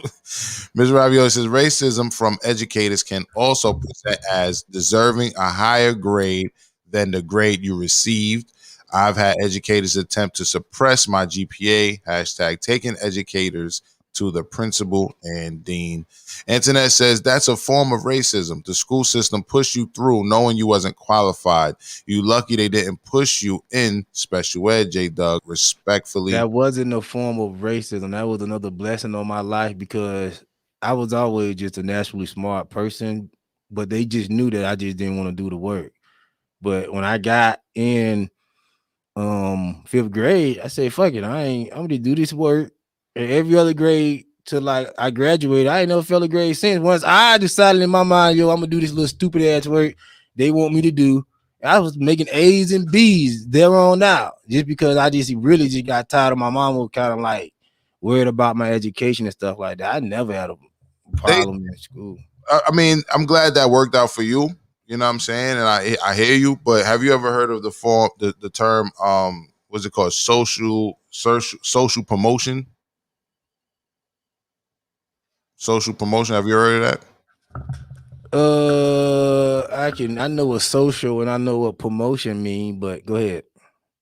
Yeah, so social promotion is the practice of promoting a student, usually a general education student rather than special education student, to the next grade after the current school year, regardless if they learned the necessary material or if they often absent. So a lot of times in our communities, they use social promotion to promote people who can't even read. So that's why you get people who graduate junior high school, sometimes even get into high school and drop out and then come out and still be illiterate because of social promotion. You know what I'm saying? Whereas they wouldn't do that in their own communities. I think that's what she's talking about. Now, once again, I'm glad it worked out for you. But there are a lot of people it did not work out for. You feel me? It worked out for me. I don't know about other people. And it's like I'm saying, that don't make it a racist thing. It's nothing wrong with people saying, yo, I feel like some of these kids will get it later down the line. Let me promote a couple of them. Everything is not devious to like, yo, white people wouldn't do this in their own community. That's not a fact. You didn't throw it out there like that was the fact. They would do that too. They probably do that in their community, especially to their young boys because they know they mature later. So yes, man, it's not always a devious thing. It just sometimes they just try to help out, bro. Everybody, sometimes it's a student is case by case scenario anyway. Sometimes the teacher could be like, yo, this kid knows some stuff. Because I had a 5th grade teacher, they put me in her class. She really believed in me, and I started making the grades. It was a black lady. So it's different thing, but people say, yo, yeah, I take him on. It's a good kid. It's a kid that I see that people see different stuff in different people. It's not all, like I say, sometimes the spirit is not always. Sometimes people say, you know what, I'm gonna promote these black kids just because, you know what, maybe they won't make it. No, they promote it because they don't give a fuck if you make it. It's not maybe they won't make it. They don't give a fuck if you nobody don't give a fuck if you make it now. You think somebody give a fuck if you pay your rent, Logic? Or your bills? Or your mortgage? Yeah, the bank gonna give a fuck, right? No, I'm saying, but if I'm talking about anybody in the outside world, do other white people care if you give a fuck if you pay your mortgage? Just a general white person. A general white person, maybe my neighbor would like to see me not be here. So I'm saying, the general white person that working at the mortgage company, do they give a fuck if you pay your mortgage or not?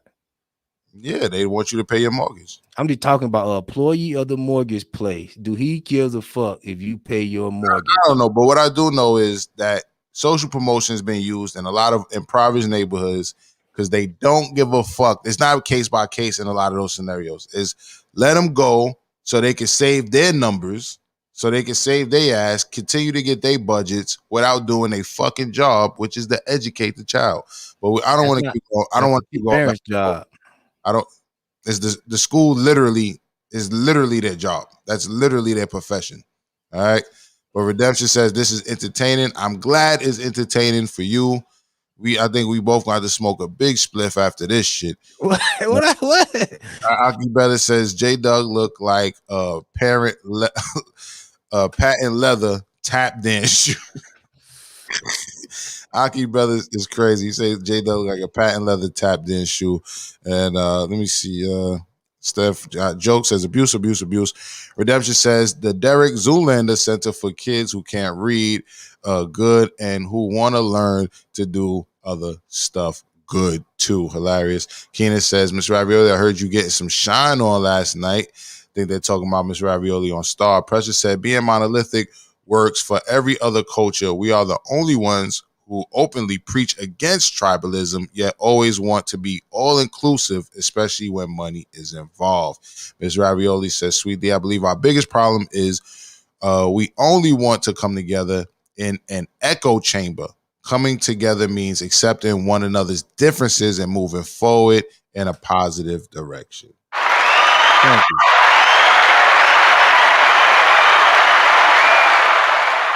Which is what this show does best. You can never accuse this show of being an echo chamber because 9 times out of 10, we don't agree. Ms. Ravioli says, looking for me, ? I didn't see the link this morning. My bad. No, I didn't say I was looking for you. I said the chat was looking for you. They wanted you in the chat when we were talking about certain subjects. But we will have you come on tomorrow. Internet says, we still love you, J Doug. You still our brother. Listen. I'm not trying not to be a brother. You know what I mean? Nothing wrong. I'm not against black community. I'm not against black people. I'm not with white people. I just don't see what's the big deal. You know what I mean? It's a war out here going on. It's between good and evil, and it's right and wrong. It don't have nothing to do with no color. I'm telling you, once you really get down to the nitty gritty of what's really going, see, I transcended race. See, y'all still fighting racism. See, I'm fighting spirits and principalities and wickedness in high places, nigga. See, y'all still on this race shit. I'm fighting wickedness in high places. So y'all stay on there. Because God said, this is what he said, not me. We wrestle not against flesh and blood. What's flesh? The color of it. All this mess that's going on in people's head that just want to further divide. But when we die, because see, heaven and earth will pass. This ain't going to be here no more. When we die, he ain't going to come in there and say the black people get over here and the white people get over there. He going to say, is your soul righteous? You going to heaven or you going to hell? That's all that's going to matter. So we can sit here and try to fight all this finite, stupid stuff.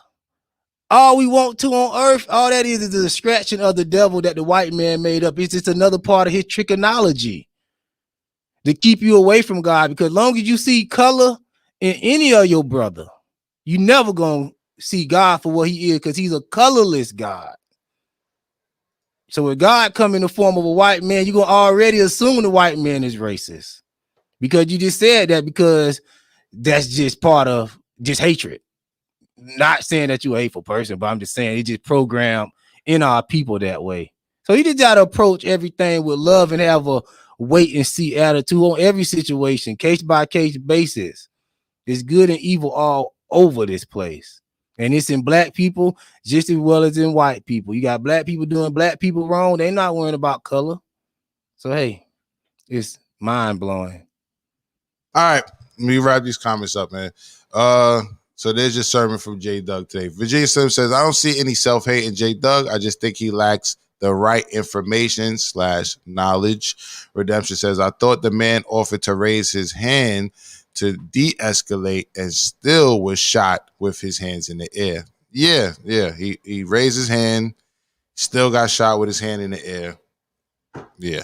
Brooklyn Honcho says, put J-Dog on your Queens Inc. You know, that's never going to happen. Redemption says, Brooklyn, I'm here for that. And Shia Marukan News says, we are the descendants of the original peoples of the entire whole circumference of the world, aboriginal equal of the father's seed. Miss Ravioli says, not all black people experience slavery. I'm coming in mid-conversation, so don't attack me. Somebody tell me how we got here. I won't be bringing you back up to date with that, but me just saying that. I think it came. We went down this rabbit hole simply because he wanted to somehow to defend. I think what's her name? What's the white lady's name? Freedom of speech of Sharon Osbourne. Virginia Sim says, bars. Sometimes when you play pussy, you get fucked too. That's a fact. Internet says many brilliant black boys are in special ed because the work is boring in school, and they are not interested because they learn different, and the white supremacist school system don't understand that. Precious says, J Doug, they were referring to black children. All right, and I think he got cut off somehow. Brooklyn Hydra says the 85th episode was on fire. I'm glad y'all. But how I don't understand? How do I understand it? They were not talking about black children. They were talking about the people in the streets that was in the neighborhoods doing crime. Because even Joe Biden was saying it at the time. Like people, the older people that was in the black community at the time were complaining about all the violence in the street. So that's who they were talking about. Where do y'all get children from? How would they? I mean, why would you call a child a super predator? I mean, don't get that. Yeah, innocent child going to school. How is that a super predator? They were talking about what was going on at that time. Was that not happening? I don't get that. Well, a lot of they did lock a lot of people up for young crimes. So let's go to this comment real quick. So I think it's maybe answering with your question. Precious says, J Doug, they were referring to black kids, and the phrase super predators was coined by Hillary Clinton and championed by Joe Biden. So let me get back to this comment. Virginia Slim says, in Baltimore, a student passed 3 classes in 4 years, but was still allowed to progress through the next grade. He had a 0.13 GPA. No one gives a fuck about black education. And Steph got joke says trigonometry. Keenan says tabernacle. Miss Ravioli says Keenan Kong. I know, and I effed up by not remembering to promote the morning rant. I remember after I heard the next person promote. Now I know you have the last word equals promote the morning rant. Salute to Miss Ravioli for always holding it down for us. And I even seen the morning rant, the Ranters Union YouTube in your Instagram bio, Miss Ravioli. That's big of you. I really appreciate you. Salute to Miss Ravioli.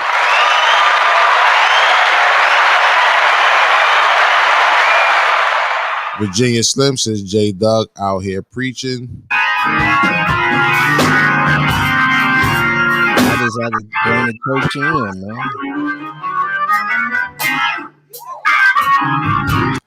All right, so with that being said, let me see. I think I missed a comment. If I missed your comment, apologize. I was trying to run through these comments last minute. Speaking about race, I will give this Asian woman the last word. She has some words for her Asian people of her own race or ethnicity, talking about the whole fake black on Asian race war situation. It's only a minute. Let's hear it.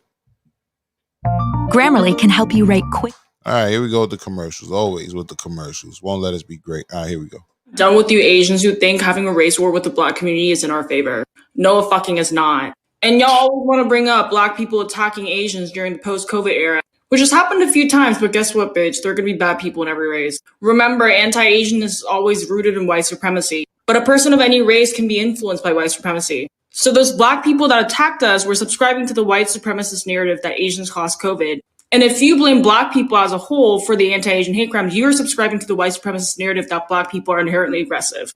And y'all Asians who are like, why aren't black people standing with us? Bitch, be grateful because they've always stood with us. Frederick Douglass in 1882 made the time to openly denounce the Chinese Exclusion Act while the black community was going through so much, such as rampant lynchings against them. They worked hand in hand with us to free the Japanese people in the internment camps in 1942. And we directly benefited from black-led civil rights movements every single time. So stop blaming and demanding things from them and unlearn your anti-blackness first. All right, so salute to that Asian woman. A lot of people trying to push an agenda claiming that we are the ones oppressing Asian folks. And obviously we know that's bullshit because we barely have the power to oppress anyone. If anything, we oppress our own selves with some of our bullshit. You know what I'm saying? And let me see. I think we got some comments pulling in. Amaz Algorithm says, see an Asian woman with common sense. And Virginia Slim says, Suwu, spitting fact. Black people love when people talk like that. All you gotta do is start running down history of stuff black people did. They with you. I'm gonna start doing that shit in 1845. I'm gonna learn some facts. So I'm gonna come over here and do bullshit. Yeah, that's what I'm gonna start doing. I know y'all talk about Jada trying to get a check. Watch when I start doing that. When money gonna start rolling in, nigga. Yeah. Well, Tell the truth, don't bring no money, player. I'm just telling y'all that. Well, you just which one is it? You gonna start learning facts to spit facts, or telling truth don't bring money? Well, I'm gonna start. That's not the truth. That is playing on the sympathy and emotion of black people. That's why I bring money, because they know, just like when you start speaking like that, black people like, yeah, that awakens something in you. You feel like, oh yeah, that's black. That's black now. All right. You be feeling like that. So when somebody's laid on you, and you don't want me to start laying that type of game, because you know how I spit. I get to spit that black shit on you. Get some checks rolling in here. Okay, Ma says, fuck you, J Doug, laugh out loud. You know I ain't lying. I'll be Tariq Nasheed up in this motherfucker. That's what I'm gonna do it. Fuck it. I already got the dread. When next time we come back on live, y'all gonna have a black power flag back there, a new African flag, and we finna get this check, Logic. Fuck it. You know what I mean? You finna get this check. You finna get this money, man, because I'm gonna stop playing.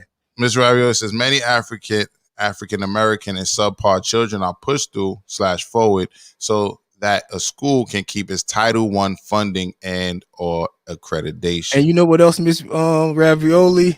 They also, in the schools, they give the black boy a little bit of chicken nuggets, because they know when he go to class, he's hungry, okay, on the inside, and he's not getting the proper nutrients. You understand what I'm saying, brother? And he can't learn. So what we have to do is we have to first, Sister Ravioli, what we have to do first is go into the cafeteria. Okay, see, we can't just start in the classroom.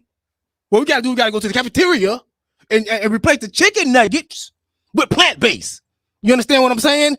And then the black man can actually get what he need while he in the white man system of learning, which is rooted in slavery.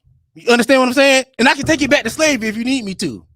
They always treated this like this. They wanted to have the education system to teach you about Washington Carver, not Washington Carver, but the other white man that you don't need to know about, George Washington. When he wasn't even the first president was a black man. Did you know that? A body's always dropping, and all I come and check now. Some off and watching while they shot him.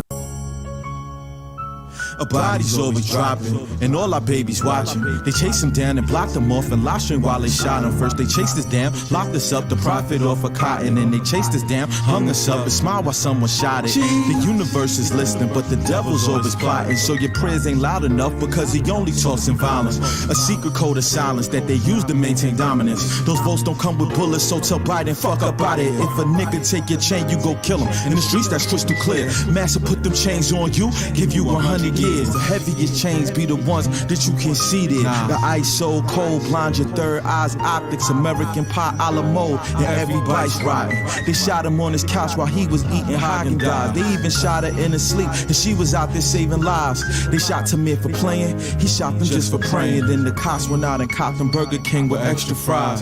The cops the KKK and they ain't even trying to hide. I went and copped the big AK and then I got it supersized. I grabbed my vest up off the dresser, laced my boots up extra tight, kissed my wife and hold my daughter, hope I make it through the night. But if I don't, won't go out pleading, I'll go out squeezing. Just like Gavin Long and Micah X, they both have valid reasons. When you shackled in the pressure, color justified your death. They yelling at you, stop resisting with their knee inside your neck. And that's just some shit that I'm supposed to sit back and accept. Fuck a check, ain't no rest until I get that cracker's head, nigga. Blab that gat in your mouth.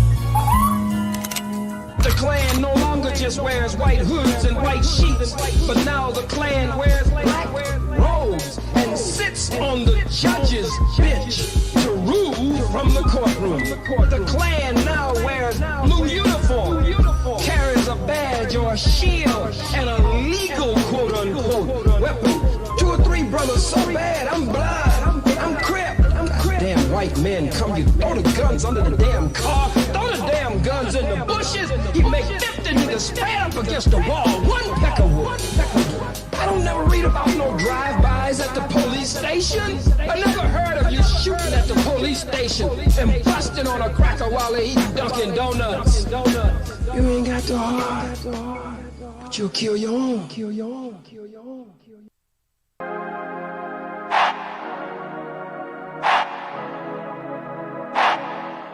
This bitch gonna delete me off her Facebook.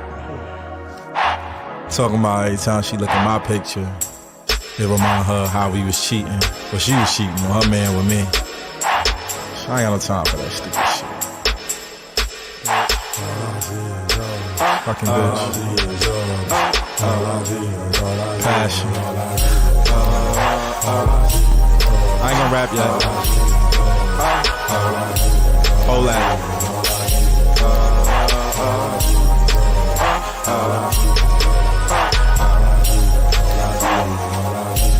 Hold that one. Shit. Yeah. Yeah. I ain't gonna rap yet. I ain't gonna rap yet.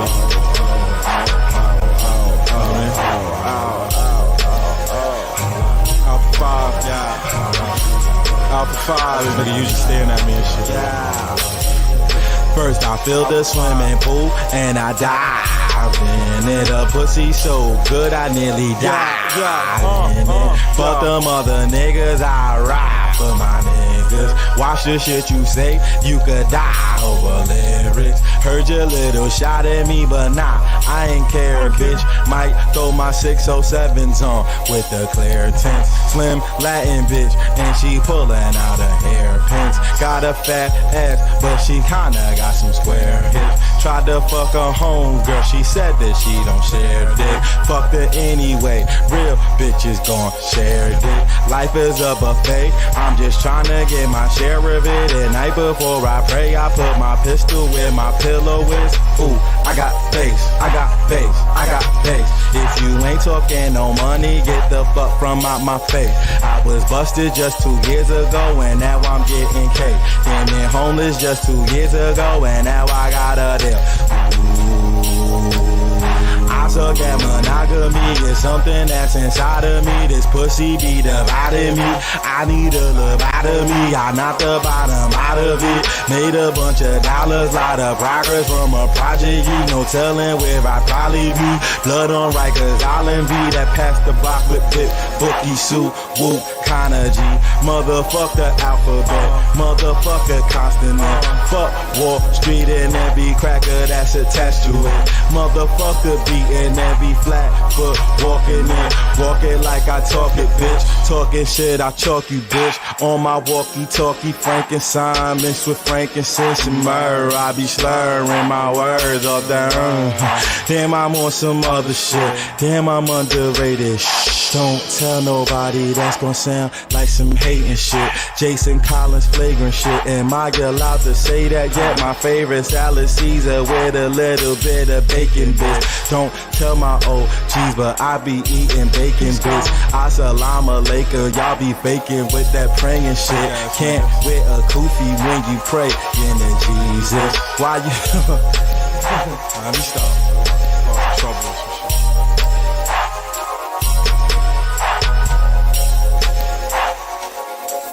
Schools train people to be ignorant with style.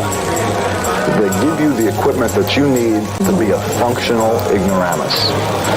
American schools do not equip you to deal with things like logic. They don't give you the criteria by which to judge between good and bad in any medium or format.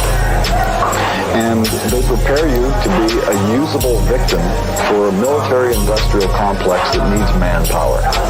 As long as you're just smart enough to do a job and just dumb enough to swallow what they feed you, you're going to be all right. But if you go beyond that, you're going to have these grave doubts that give you stomach problems, headaches, make you want to go out and do something else. So I believe that schools mechanically and very specifically try and breed out any hint of creative thought in the kids that are coming up.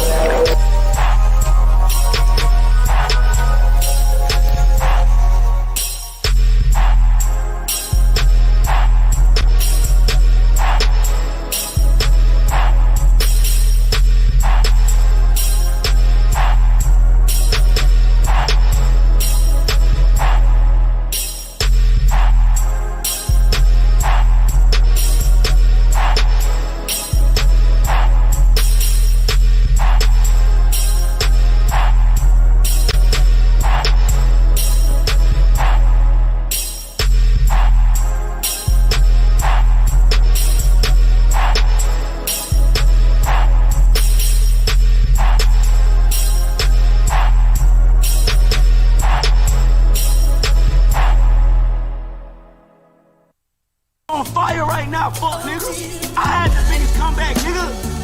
Niggas thought it was over with for me, nigga. Y'all tried to count me out, nigga. I ain't forgot about that shit. Y'all niggas think I forgot, nigga. I ain't forgot about none of that shit. So I'm back with a chip on my fucking shoulder, nigga. Wrote this with my eyes closed, or rose and Moscato. Intuition, inner visions, flow from out the cosmos. Niggas ask me how I made it, I begin if I know. I just went with my soul, and the rest just follow. She's a good girl, fuck that bitch, I'd rather deal with dollars. Say no to CashApp, I ain't tricking, bitch, you must be psycho. But I'm prone to lie though, just don't tell all my bros. Ice roll gelato in the Bronto, so I got the sky close. Damn, it's raining, grab my cane and pass my Prada poncho. The boots was leather with the tattoos, those the Randy Machos. Goggles, Ferragamo, condos big as Costco. I popped the rhino, then she swallowed like it's Mr. Sacco. Mirror, mirror, who's the illest? Please don't tell me I know. Mirror, mirror, who's the realest? Wait, don't tell me I know. Mirror, mirror, who's the rarest? Please don't tell me I know. Modern life like Rocco, but I still pray to Shango. Mirror, mirror, who's the illest? Please don't tell me I know. Mirror, mirror, who's the realest? Wait, don't tell me I know. Mirror, mirror, who's the rarest? Please don't tell me I know. I devour my goals, and that's word to Gaucho. Rebel, outlaw, reckless, vato, ghetto, desperado. Aim the Draco, eating tacos, take your breath like Tyclone. Adjacent to Van Gogh, I'm chasing my shadow. The pain is the shackle, embrace it for battle. In the gym for 7 weeks, I feel like Boris Kojo. I mean Cujo with a new host over watching Kuso. With my old hoe, I forgot I fuck my hoes in duos. Fofo throws in 2 hoes, loopholes Albert Pujols. That piece of coupon for designer, Gucci coat was 2-tone. School old Parasuco, shoot like Tony Kukoc. Bitch, I'm a Samson, no Delilah, put that on my tombstone. Mirror, mirror, who's the illest? Please don't tell me I know. Mirror, mirror, who's the realest? Wait, don't tell me I know. Mirror, mirror, who's the rarest? Please don't tell me I know. I devour my goals, and that's word to Gaucho.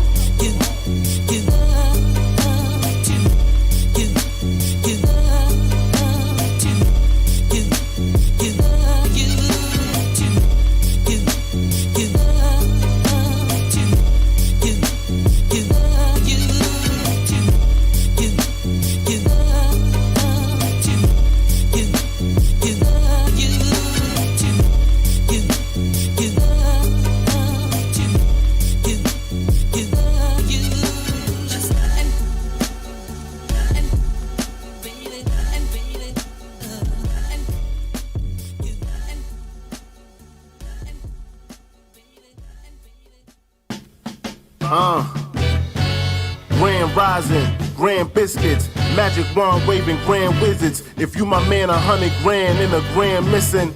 I got 99 problems, what's the damn difference? Listen, on my unborn grandkids, you know a nigga grown when a band is a bandage and the band keeps playing when you on a Titanic and your home network can't handle the bandwidth life's a damn bitch.